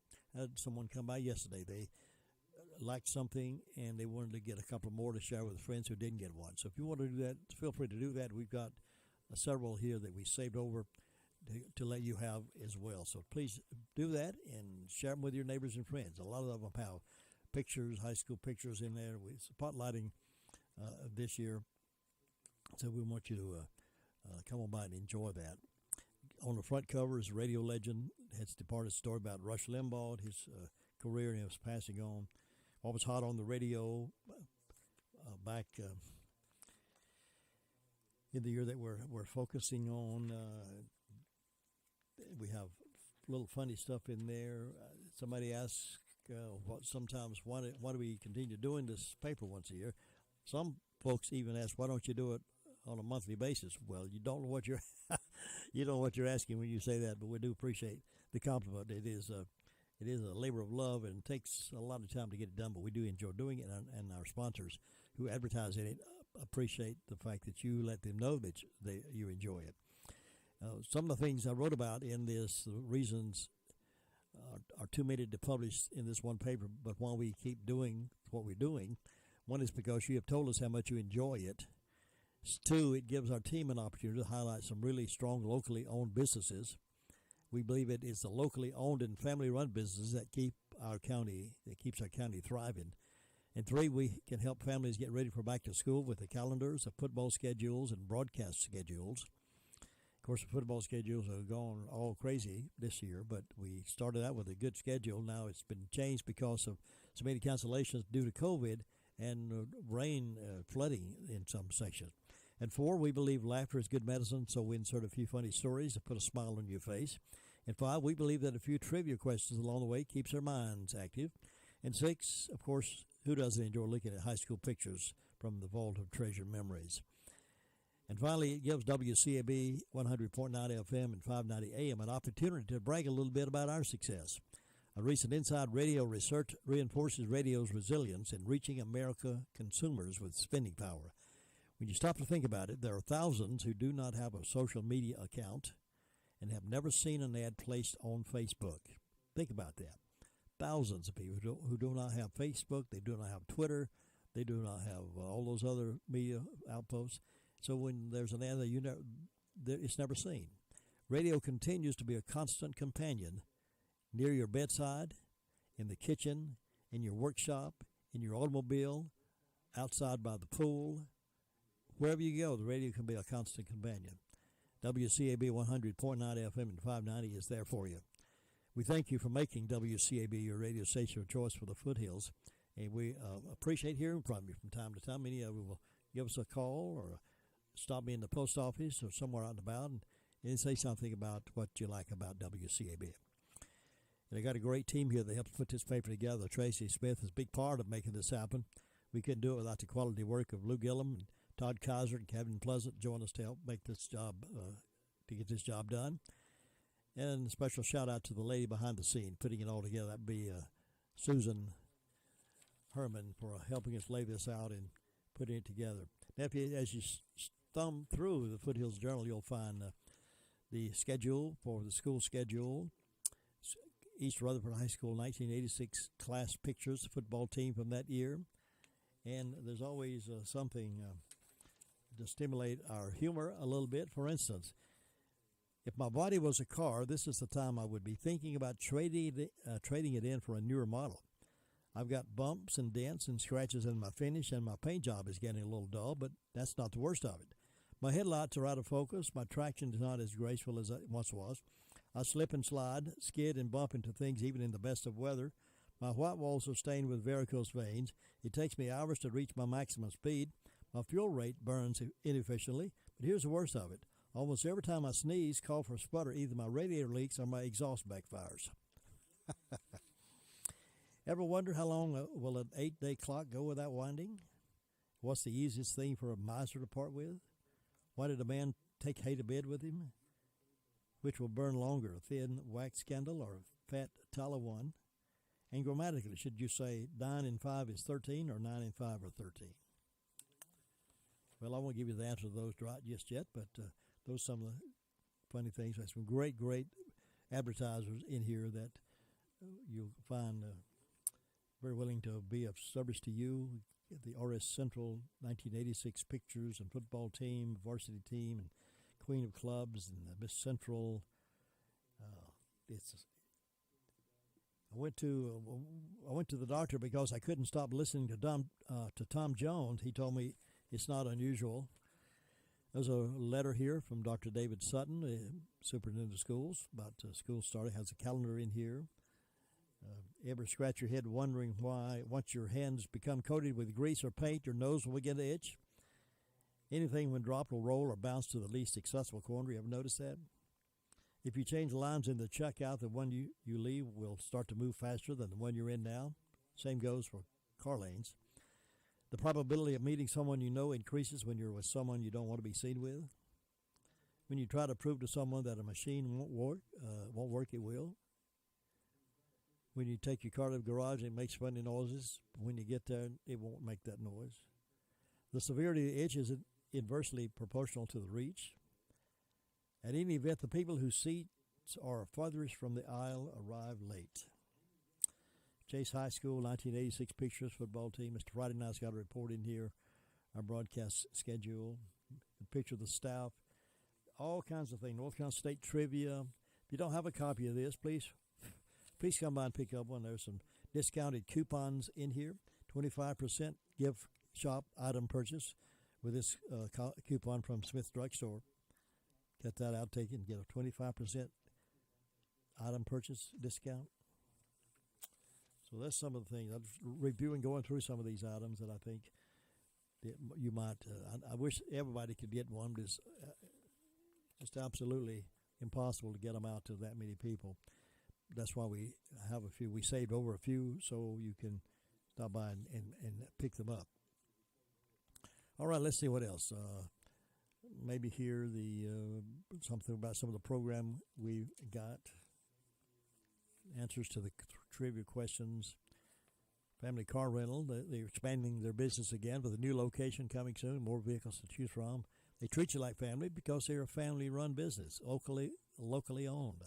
They have a car van that will fit your needs. You'll see them Forest City on Broadway, and then in Shelby they're on West Dixon Boulevard, and Lincoln on Reepsville Road, in Gaffney on North Limestone Street, and they're opening another one real soon. Have a picture of actress Taylor Grace in here visiting the studio. Todd grinning like a possum. He had his picture made with her. He's grinning like a possum standing beside that pretty girl.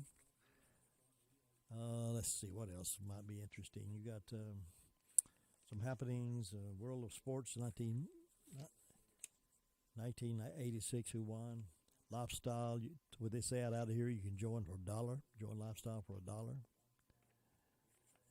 This how do you decide who to marry? Written by kids was really we got a lot of popular comments about it. And there was another one here. Let me see if I can find where it was. Somebody was talking about yesterday. It's how we talk here in our area. Let me see if I can find it. I may not be able to find it right off quick, but it's in here. Give me just a moment here. Here again, we've got a few extra here if you want to come by and pick them up.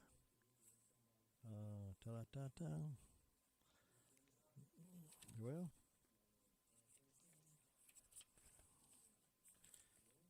it's in here.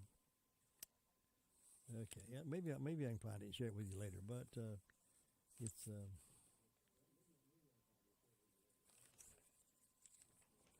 anyway, 28 pages of great stuff.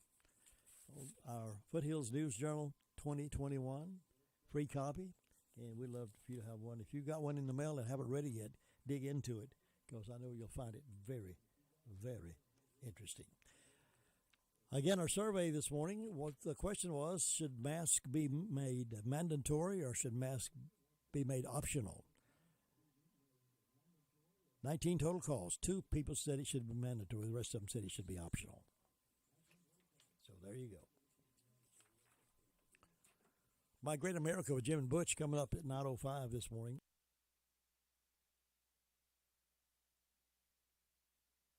Let me share a couple other things with you. I'm really proud and happy. I don't know him personally, but I'm really proud and happy that Most Reverend Michael F. Bunbridge, the Bishop of Arlington, Virginia, is not afraid to speak out and speak up. In a new document on the human person and gender ideology, Bishop Michael F. Burbidge, head of the Catholic Diocese of Arlington, Virginia, explains that God and the Church teach that a person is created male or female and that no one is transgender.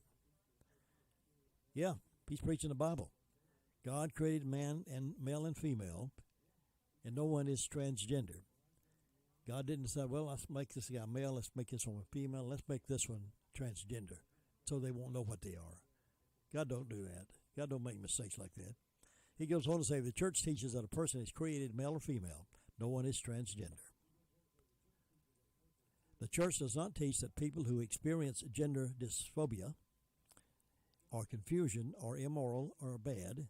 At the same time, a person who deliberately rejects his or her given identity or the sexed body and seeks harmful medical or surgical intervention is pursuing a path that is objectively wrong and harmful on many levels. This is Most Reverend Michael F. Bunbridge, Bishop of Arlington, Virginia. He goes on to say the Church wants to lead such people to the truth and to healing.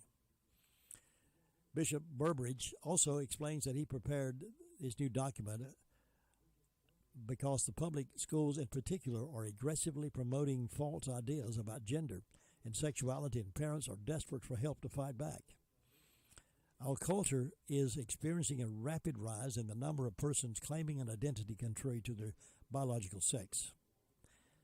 He goes on to say attempts to accommodate such claims already have resulted in tremendous upheavals in our social, legal, and medical system. To address these errors with charity and love for our fellow human beings, we must speak the truth clearly and simply, following reason, the natural law, and basic science. Why don't we have more men of the cloth speaking like that?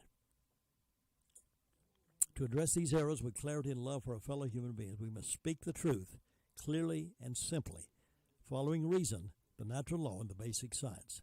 One cannot deny or obscure the truth of our created nature and human sexuality, he said. He then explains that based on medicine, natural law, and divine revelation, we know that each person is created either male or female from the moment of conception. A person's sex is an immutable biological reality determined at conception. Now, I don't know how long this man's going to be able to stay in town, preaching like that. Sex is genetically determined at conception and is present in every cell of the body, states Burbridge. Because the body tells us about ourselves, our biological sex does in fact indicate our inalienable identity as male or female, a truth reflected in every cell of the body. He goes on to say, as the natural law and church teach, man and woman were made for each other. They are complementary as masculine and feminine. In marriage, God unites them in such a way that by forming one flesh, they can transmit human life. Be fruitful and multiply and fill the earth, God says. It is because of this order, this plan of God, evident in nature, that sexual differences is at the heart of family life. Thus it follows, children need and have a right to a father and a mother. And all over society, with encouragement from the national media and encouragement from the left, we're encouraged to, let them decide if they want to be something else. I had a story a few days ago, somebody may remember. They're saying 4-year-olds have a right to decide if they want to be male or female. It's not right, folks. As for gender confusion, a sense that one's sexual identity is different from one's biological sex, the bishop explains that the American Psychiatric Association labels this gender dysphoria. This disorder theologically reflects the broader disharmony caused by original sin, states the bishop, who adds that every individual experiencing this condition should be treated with respect, justice, and charity. But unfortunately, there are not a few people who would advocate that this disorder is normal and should be affirmed and promoted by all levels of society. This is pernicious, said Burbridge, because they are pushing ideas and therapies based on false premises. He writes, in this sensitive area of identity, however, there is a great danger of a misguided charity and false compassion. In this regard, we must recall only what is true can ultimately be pastoral. The claim to be transgender or the desire to seek transition rests on a mistaken view of the human person, rejects the body as a gift from God, and leads to grave harm. This is a man speaking very boldly, folks. To affirm someone in an identity at odds with biological sex or to affirm a person's desired transition is to mislead that person. It involves speaking and interacting with that person in an untruthful manner. Under no circumstances can we confirm a person in error, reads the document. This is in terms of affirming them into the church. With that in mind, the invention of new names and pronouns for someone in transition must be rejected. We can never say something contrary to what we know to be true, writes the bishop. To use names and pronouns that contradict the person's God-given identity is to speak falsely.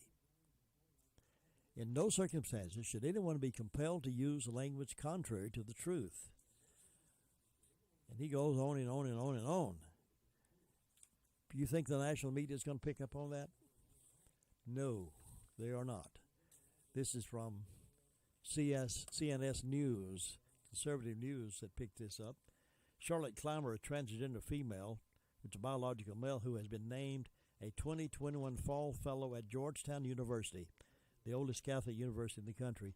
They're accepting him or her as someone who they respect and admire at Georgetown University, the oldest Catholic university in the country. Transgender female, biological, born a male. He said God made a mistake, so he wants to correct that mistake and become a female. So Charlotte Clymer has been named a 2021 Fall Fellow at Georgetown, meaning she's going to be teaching classes affecting the minds of college students, university students who should know better. All right, I'll be back in just a moment. Robbins Auto Parts is your auto parts headquarters, located at 1891 Harris Henrietta Road in Henrietta. They're your team of professional auto parts dealers for Rutherford County. They have a commitment to serving their customers with the auto parts they need, both new and used. Open Monday through Friday from 8 to 5. Visit them today at 1891 Harris Henrietta Road in Henrietta or call them at 828-657-5732. Robbins Auto Parts keeps you rolling. Hey, Greer, where you going? I'm out of dog food. I'm trying to get to the grocery store before the crowd hits. Just go to Rutherford Pet Supply. Rutherford Pet Supply? Yeah, you don't even have to go in. Just go to their drive-thru window, tell them what you need, or you can go online at rutherfordpet.com. Just whiz through the drive-thru. They have top brand merchandise at guaranteed lowest prices, and if they aren't the lowest, they'll match it and give you 10% of the difference. Can I call? Yep, 248-2336. I don't have to get out of the car? Hey, that's great. That means I don't have to put on... Rutherford Pet Supply, 115 Reservation Drive in Spindale. Open Monday through Saturday, 10 a.m. until 6 p.m., caring for the furry members of your family. Use our drive-thru, and you won't even have to get out of your pajamas. Saving money is easy when you shop at Jay's Discount Grocery. From snack foods to vegetables, fresh fruits to fresh cut meats, paper products, cleaning supplies, dog food, and so much more. You know, you just never know what you'll find at Jay's. So shop and save today. They're located at 671 Oak Street in Forest City, right beside the Hospice Resale Store. You know, when you shop at Jay's, you always walk out with money left over in your pocket. Again, let me give you the results of the poll we did earlier, asking about masks. Should they be mandatory or optional? 2 people said they should be mandatory, and the rest of them said optional. 19 total calls, and 5, 10, 15, 17 people said optional. 2 people said they should be mandatory, and that's from our audience calling those in. We keep it limited to just 10 minutes. We don't try to pre-sell the survey because we don't want you ganging up on it. We want you to respond immediately whenever you hear that call to give us a call back in. So that's why we do it the way we do it. 10 minutes is plenty of time for you to react quickly. We could, if we stretch it out over a long period, we'd get a whole lot more calls. But I think it's more accurate, more concise if we say for the next 10 minutes we're going to do this poll, call now, and then take it from there, and then close it out. And when we do but I think those of you who call, we appreciate you doing that and giving us honest response from our community. Well, I've got to wrap things up. My Great America with Jim and Butch coming on 9:05 this morning. And we'll finish up with this one. Many of you know the name David Horowitz. You may have seen him on Fox and other news sources. He's been warning Americans that leftist agenda items like forced vaccination are the opening salvo in the real target, that is banning Christianity and the Bible. He's a Jew, and he's seeing things from different perspective than the liberal media. He says this is about control, not public health. The far left wants to control you, your kids, and your religion. This famous Jewish thinker reveals his latest warning, and he's written a book that you probably should read, that I'll tell you about the book in just a few moments. But here's the urgent message from David Horowitz. Remember, the first thing they did during the COVID lockdowns was to close churches and synagogues. They shut down churches, and these same blue state COVID demagogues allowed mass and maskless protests after George Floyd.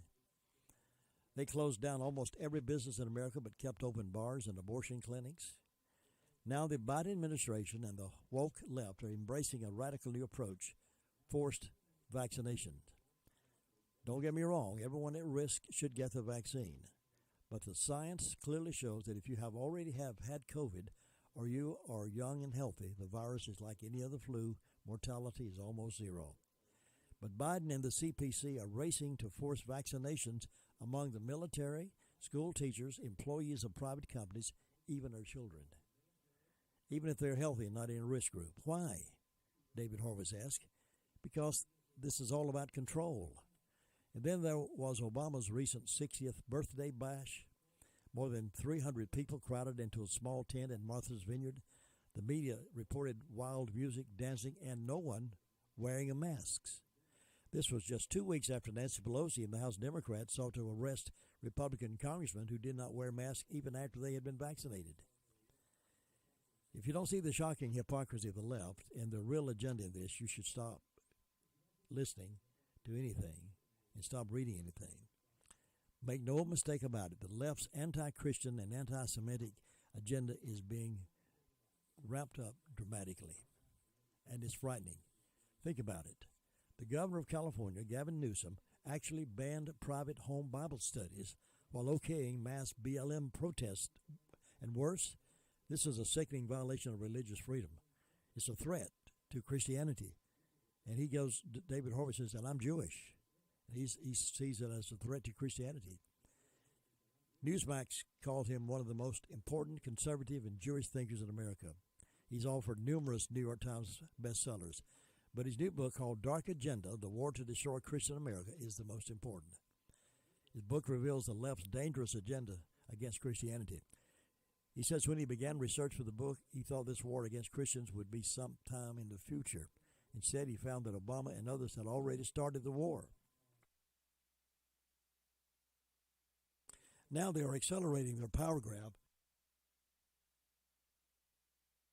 They're accelerating their power grab to systematically dismantle religion and banish God from the lips, minds, and hearts of the faithful. Remove his holy name from our civil society, even destroying religious symbols and artifacts along the way. Think about this.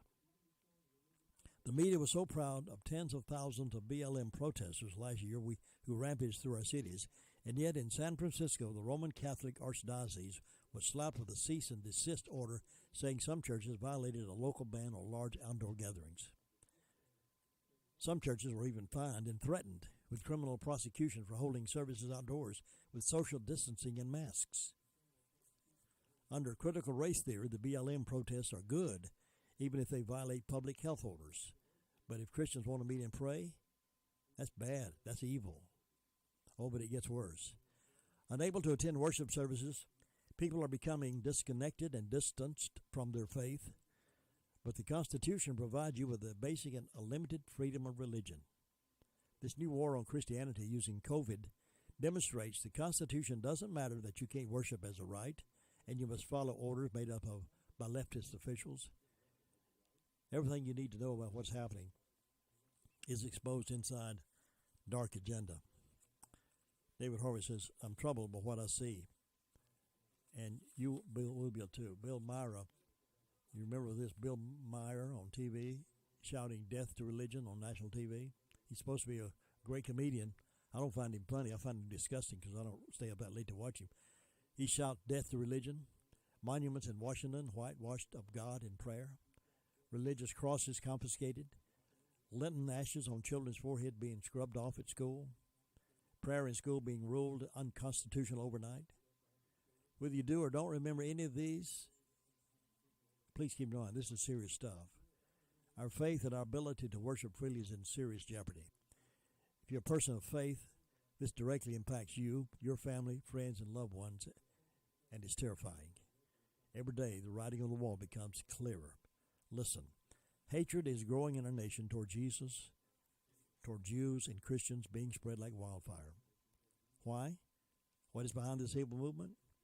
Well, get a hold of Dark Agenda and read about it. Dark Agenda has rocked the media and political world. Tucker Carlson said he couldn't put the book down. Tucker said you must read this disturbing but vital book. Mike Huckabee has urged every Christian to get and read this book. Governor Huckabee said this book was the best one he's ever read defending Christians and was written by a Jew. The Dark Agenda. David Horowitz. Thank you for joining me this morning for the 3 hours of the morning wake-up call. First hour's gospel, second hour's news and call around the county. Third hour is interviews, different perspectives and programs, and me getting on my high horse sometimes and sharing with you and have a little fun with you from time to time. Now we got to take a break for news coming up top of the hour, and 9:05 will be My Great America with Jim DeWoods. So long, everybody. I'll see you tomorrow.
From ABC News, I'm Sherry Preston.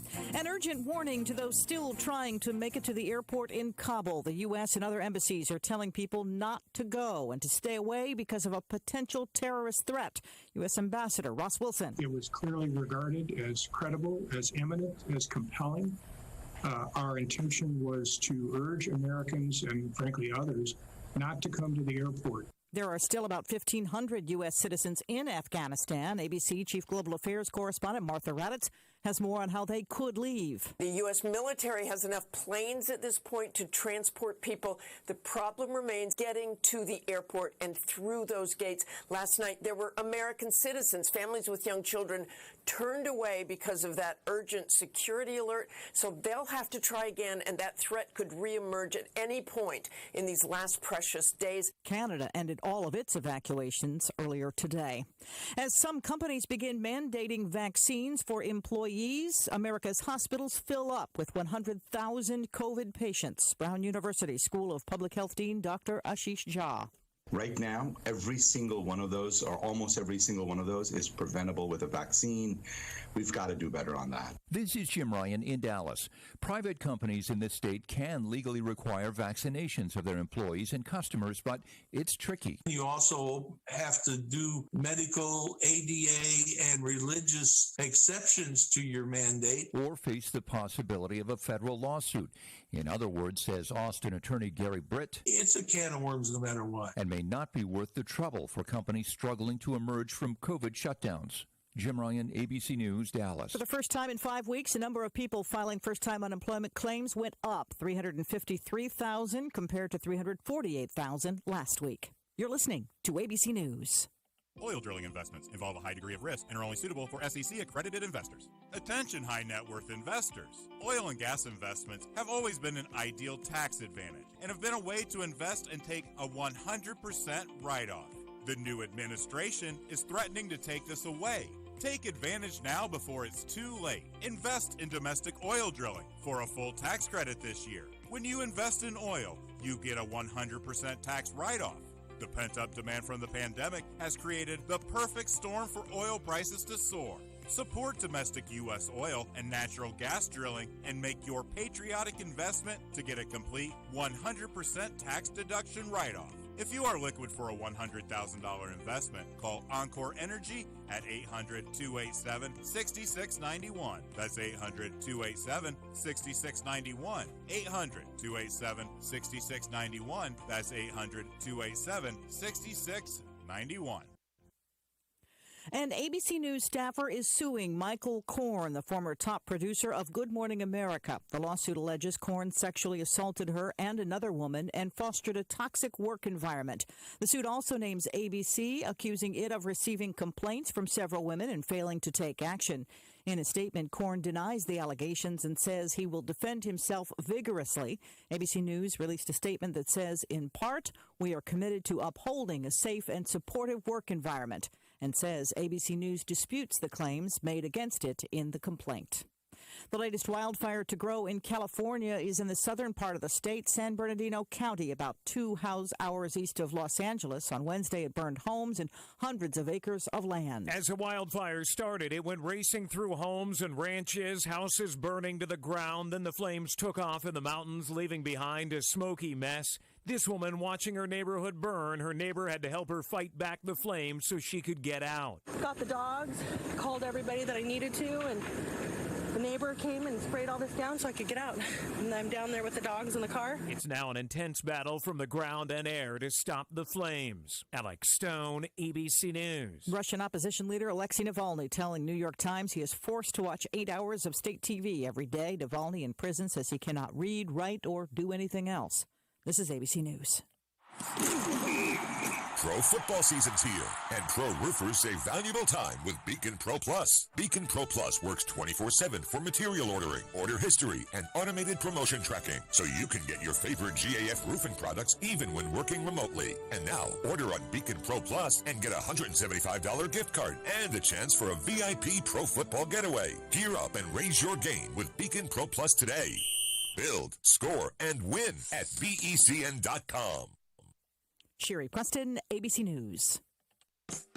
Hello, everyone, and happy Thursday. For today, we'll see a mostly sunny to partly cloudy afternoon. We'll see a few small showers popping up, though most of you will stay dry this afternoon. Our highs today will be in the upper 80s and low 90s. Mostly clear to partly cloudy this evening, and overnight tonight will be mild and muggy to start Friday morning. Mostly sunny to partly cloudy sky Friday afternoon with a few showers possible. Highs, though, hotter and back in the mid-90s. I'm meteorologist Zach Malak in the Weather Center. Thank you very much, Zach. Good morning, everybody. Again, welcome to the My Great America coming up here in just a few moments. Sunny skies out there, warmed up to 73 degrees, and it's going to be another hot and humid one here in the foothills. So keep your water bottle handy, and a fan or an air conditioner close by so you won't get dehydrated and get too hot and bothered. That's today's temperature right now, getting up to, looks like about 89 degrees reading, and the humidity will be even higher than that.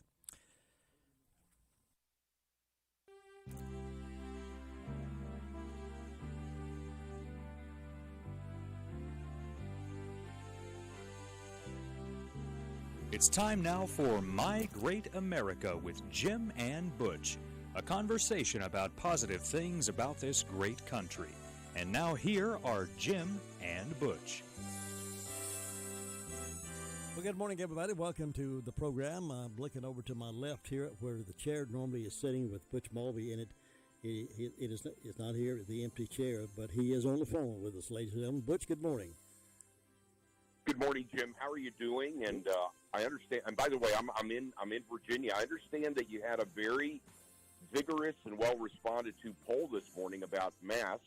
Yes. And well, to remind people of the results of that real quickly. And I want to say this: we had some folks that were going to be listening in today for our friend Uri Steinberg, our honorary correspondent from Tel Aviv and Jerusalem. He had a matter related to his reserve military service that I'm not at a lot of liberty to go into, and he's not going to be able to be with us today, but looks forward to, hopefully after Tuesday of next week, giving us an update on the geopolitical realities in Israel and also some of what they're doing to address the Delta variant of COVID. So he extends his apologies, but knows that people understand.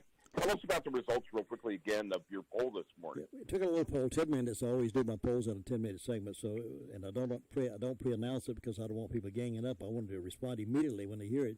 19 total calls. 19 total calls. I said, should masks be mandatory or optional? 2 people said the mask should be mandatory. 17 said they should be optional. So 17 optional and 2 mandatory. That's a 10-minute listing. And I thought it's usually pretty insightful when my audience makes a call like that on the survey that I do. It's pretty insightful as a general consensus of the entire populace. You know what, Jim? And that's also very instructive, too. You know what else that reveals? What's that? It reveals that at least 2 Democrats are listening to your program. I think you're probably right. They're really more than that. Some of them just didn't want to respond. A friend called in. You know what, Jim? I'm not being loose here or foolish. I predict that there are some people, they may slip away into a back room somewhere, I believe, away from their families. I believe there's some people that view your morning program a little bit the way communists used to when they were able to pick up Radio Free Europe. You know, they slip away, and it's like they're self-proclaimed Democrats or progressives, but they've got a part of them still. I'm sure this is true. Yeah. That want to hear what is truth from a biblical perspective or from a more conservative perspective. I predict that your audience, the audience, is wider than you may think. Oh yes, absolutely. A lot of open-minded people in the audience. Well, and you know what? You have to be open-minded when you realize, you know what? Today is a national holiday. Did you know that? National holiday today would be, what would that be? It's National Pet Dog Day. Oh, yes. I'll have to go home and pet my dog. Okay, well, and I made the mistake of saying that a few minutes ago to Todd, and Todd proceeded to announce that he is, I guess, 18 generations back, a direct descendant from William Wallace, you know, Braveheart. And then Todd proceeded to tell me that he is designated as a result of that royalty that's in his lineage, he has designated a little country in his fenced backyard for his dog. And so, Jim, we almost didn't have the chance to be on time here for the program because I was getting a full, detailed summary from Todd about a land that he's created for his puppy in his backyard. But it's National Pet Dog Day. You know, we have over 90 million pet dogs in America.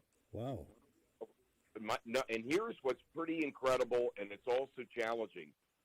Pet food and treat sales in the United States increased 9.7% in 2020. You know what the total pet care sales in the United States are? I can't imagine. $103.6 billion. That's with a B. $1 billion. It's with a B. And you know what the total amount was that Americans spent on Christian causes last year? No. All charitable giving for Christian causes. That is Bible distribution, Bible translation, getting the word out, evangelism, helping the homeless in the name of Jesus. You know what the total amount was? Less than that, I'll bet you. $11.4 billion. The reality is that in America, as of 2020, we spend 10 times as much on our pets. And I'm not saying that's wrong, but you know what? That was very challenging, Jim, when I did that research late last night. We spend 10 times as much on our pet care as we do on getting the name of Jesus, the word of Jesus, and the life-transforming gospel out to the world. What about that? What do you think about that? What about that? That's something, I tell you. It's really discouraging to hear those kind of statistics. I love my pet. I love my dog, but I also love to reach out and touch people's lives in a positive way. Well, and here's what's also interesting. There was an economic study that was done that suggested that Christians around the world, that is people that follow Jesus, have an annual income of $12.3 trillion. And of that $12.3 trillion globally, people that claim to follow the name of Jesus, about $213 billion is given to Christian causes. About $11.5 billion globally, this is from the entire global Christian community, is given to foreign missions work. And when Jesus said, go into all the world and preach the gospel, when he gave us the gospel as the transformative words of the living God, it was with an assignment to bring it to the whole world.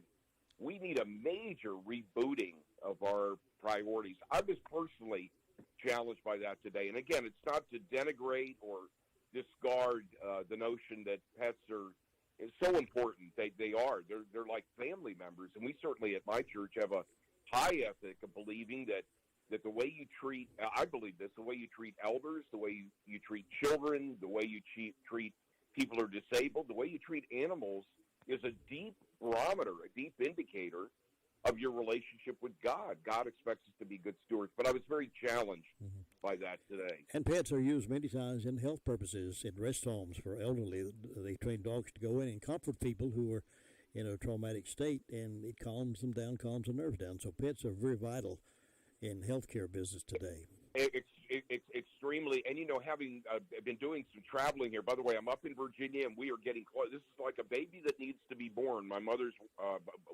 moved here up to Pennsylvania. We're getting closer and closer. We just had some molding that we needed to fix that had some old termite damage, a couple of little recessed areas with some storage that she'd forgotten about. So we're getting all of the final parts of that done, the listing of the house, the place up in Pennsylvania is ready for her to come. So we're getting close, and folks that are My Great America listeners have been able to follow the chronology of that. But this morning, Jim, I was thinking about this whole idea that we are called to sacrifice for each other. In that wonderful verse, I believe it's in John, John 15:13, where Jesus says, greater love hath no man than this, than to lay down your life. No one has greater love or stronger commitment than to lay down his life for his friends. And, I come from a very strong, committed to the community, committed to each other church, and Jim, I know you're very much this way. We're called to lay down our lives for each other and for others. And I've thought here recently that Rutherford County will change as every single person suits up and shows up and gets in their lane of service. It doesn't have to be grandiose. It doesn't have to be huge. It's ordinary people living extraordinary lives by doing simple things. And that's really what you and I have tried to bang the drum and shake the tambourine and organize a parade around, is everybody can do something. Don't you believe that? In different ways. And I was encouraged this morning to read about Franklin Graham, Samaritan's Purse, taking matters in their own hands to get hundreds out of Afghanistan. They use that organization to reach in there and be able to rescue folks that trying to get out of Afghanistan. Right. And Samaritan's Purse is doing a great job doing that. Well, and it's so true, and it's everybody. When when God said to Moses, "What's in your hand?" and he had a rod. God is looking for a willing heart and a perception of what has God already given us. What is God, and He's given each of us gifts and abilities that He calls us to be stewards of. And Jim, we're only 2 weeks away from 9/11, and I couldn't help but remind myself of that fateful day, and especially because I've mentioned this before, I had the opportunity to be at Ground Zero within days of the planes, the aircraft crashing into the Twin Towers, and shortened because of work with the Salvation Army in metropolitan New York.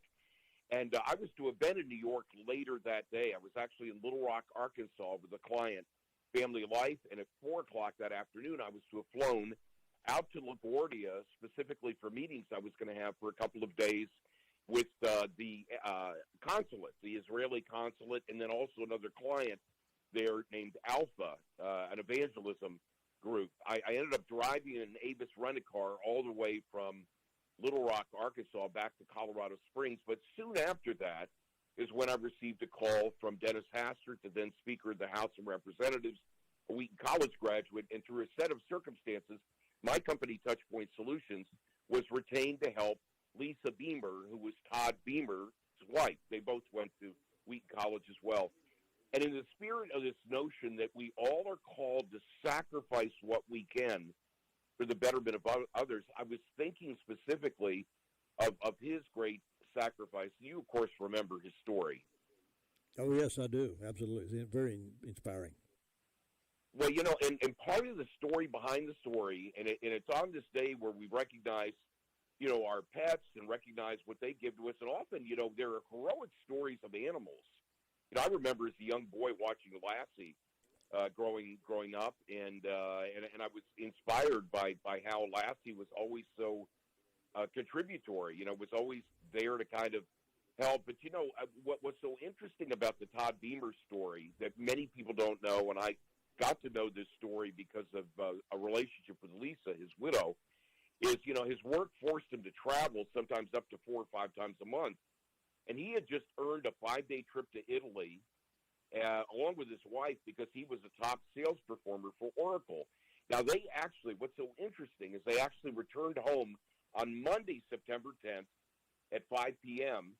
He could have left that night for a Tuesday business meeting in California, but he wanted to spend time with his family, so he spent the night and left on the 11th. And part of the reason is that Lisa's wife was due the following January with their 3rd child. So he left at 6:15 in the morning, and it was an early flight from Newark to San Francisco. He actually had a meeting that was set up with the Sony Corporation at 1. He was going to return on a red-eye flight that night.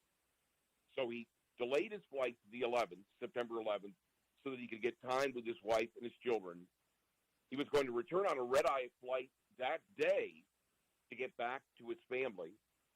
And the flight was 42 minutes late because there were some delays.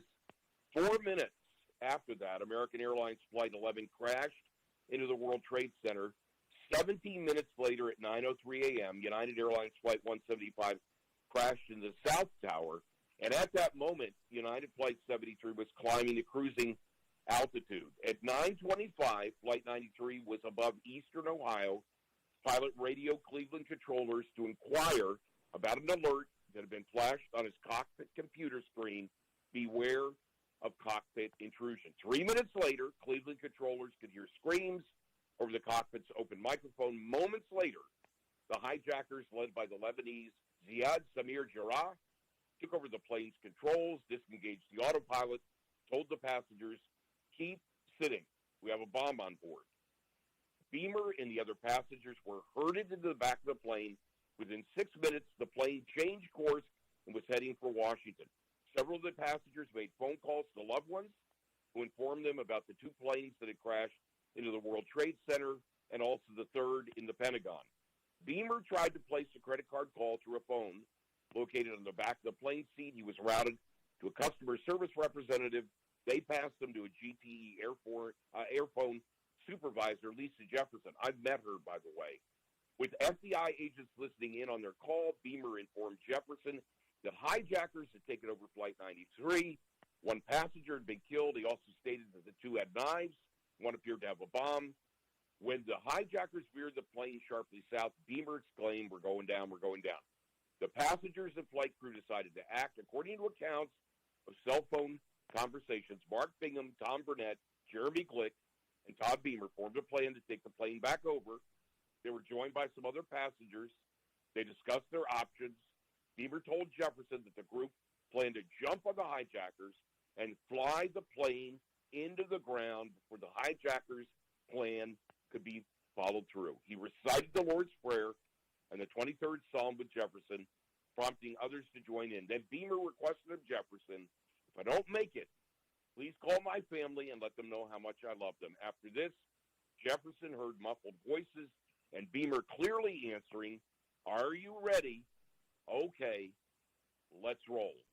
Those were the last words spoken by Beamer, heard by Lisa Jefferson. And according to the 9/11 Commission report, Jim, after the plane's voice data recorder was recovered, it revealed pounding and crashing sounds against the cockpit door and shouts and screams in English, let's get them, a passenger cries. A hijacker shouted, Allahu Akbar. Jarrah repeatedly pitched the airplane to knock passengers off their feet, but the passengers continued their assault, and at 10:02:17, a male passenger said, turn it up. A second later, a hijacker said, pull it down, pull it down. Jarrah was heard to plead, hey, hey, give it to me, give it to me, give it to me, give it to me, give it to me, give it to me, give it to me, give it to me. The plane crashed upside down into an empty field in Shanksville, Pennsylvania at 563 miles per hour, killing everyone on board. The plane was 20 minutes of flying time away from its suspected target, the White House or the U.S. Capitol building in Washington, D.C. According to Vice President Dick Cheney, George Bush had given the order to shoot the plane down had it continued its path to Washington. That is an American patriot. How can we ever forget that story, Butch? How can we ever forget that day and what happened in our America? You know, Jim, we need to be inspired by the great sacrifices people in our nation have made so that we can have the freedom to debate about whether or not somebody's going to wear a mask or not. We need to remember that we stand on the shoulders of patriots and martyrs who have made this nation great. And when we are reckless, when we're presuming, when we lack understanding, we are taking away from the greatness of this nation's heritage. And it's not just World War I, World War II, the Revolutionary War, the Civil War heroes. It's not just that. We have everyday heroes. It's the people fighting against a disease they have to reach out to people in their community. It's folks that deal with crippling arthritis who say, I'm not going to roll over and die. I'm going to make my life count. It doesn't have to be this dramatic. But, Jim, we have got to get a fire lit in us again. You're absolutely right, and it's encouraging to me when I hear stories like the Beamer story and others who have reached out and really put on that armor and jumped ahead of the gang, jumped ahead of the fight, and I'm going to try my best to save you and save your family in spite of the fact I may lose my own. And that stuff's happening right now, even over in Afghanistan. There are heroes coming out of that story that we don't know about just yet. There are people giving their life to save Afghanistan and missionaries and interpreters and Americans and our own military. And we'll hear some of those hero stories, and you have to admire and respect people who are willing to step up to the plate, so to speak, and put their life on the line to save other people. And I think the Lord puts people in places sometime for that cause, to rise to the occasion and become heroes. Not planning to be a hero, but become hero because we were not afraid to step up. That is so true, and this is where we need to remember the directive in John 5:30 when it says of Jesus, he did what God instructed him to do. He heard, and God speaks to us, Jim, and I have no doubt in my mind, Todd Beamer and everybody on that flight, and we're only 2 weeks away, essentially 2 weeks and a couple of days from 9/11, and we do well to remember. As a matter of fact, it's incumbent on us to remember the great sacrifices that have been made by men and women through our history, Jim, and men and women in our county. We do well to remember that God has called us all to be prepared to lay down our lives for our friends. And laying down your life doesn't mean it's heroically stepping in front of bullets, but it might mean today just getting up and saying, God, whatever it is you have for me today, I'm committed to do it.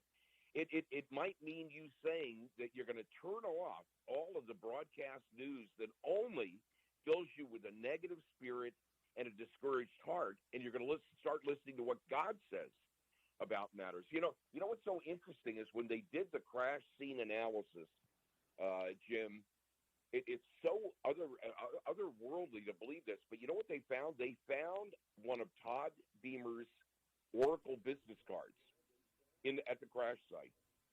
And they also found his two-tone Oyster Perpetual Date-Just Rolex wristwatch.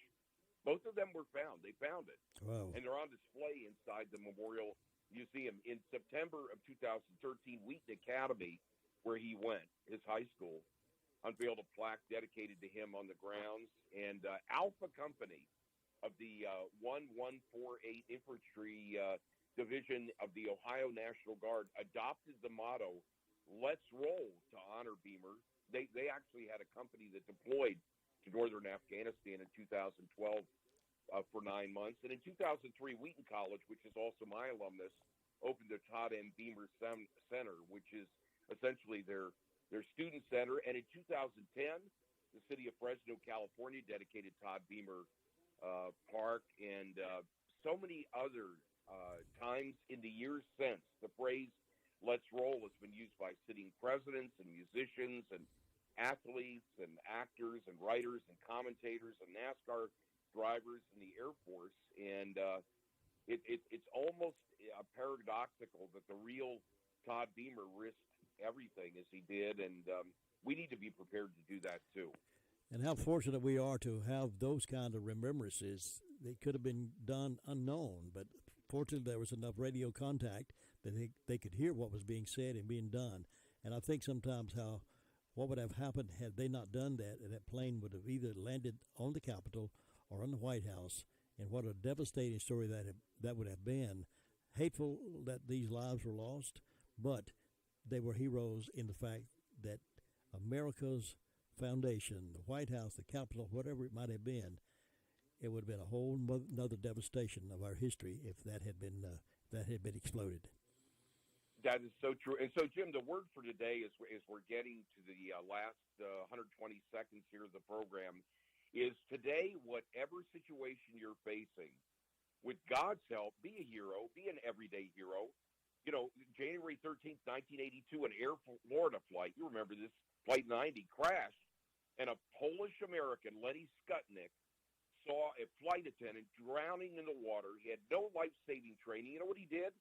Shed his coat, jumped in the water, and saved her life. So whether it's Lenny Skutnik or Todd Beamer or some unnamed person in our county that is making every day count, let's make every day count, recognizing that our life is short, and what we do for Christ and his kingdom is what's going to matter forever. And taken together, Jim, as a Rutherford County family, that's how we're going to make America great again. God bless America. Let's roll.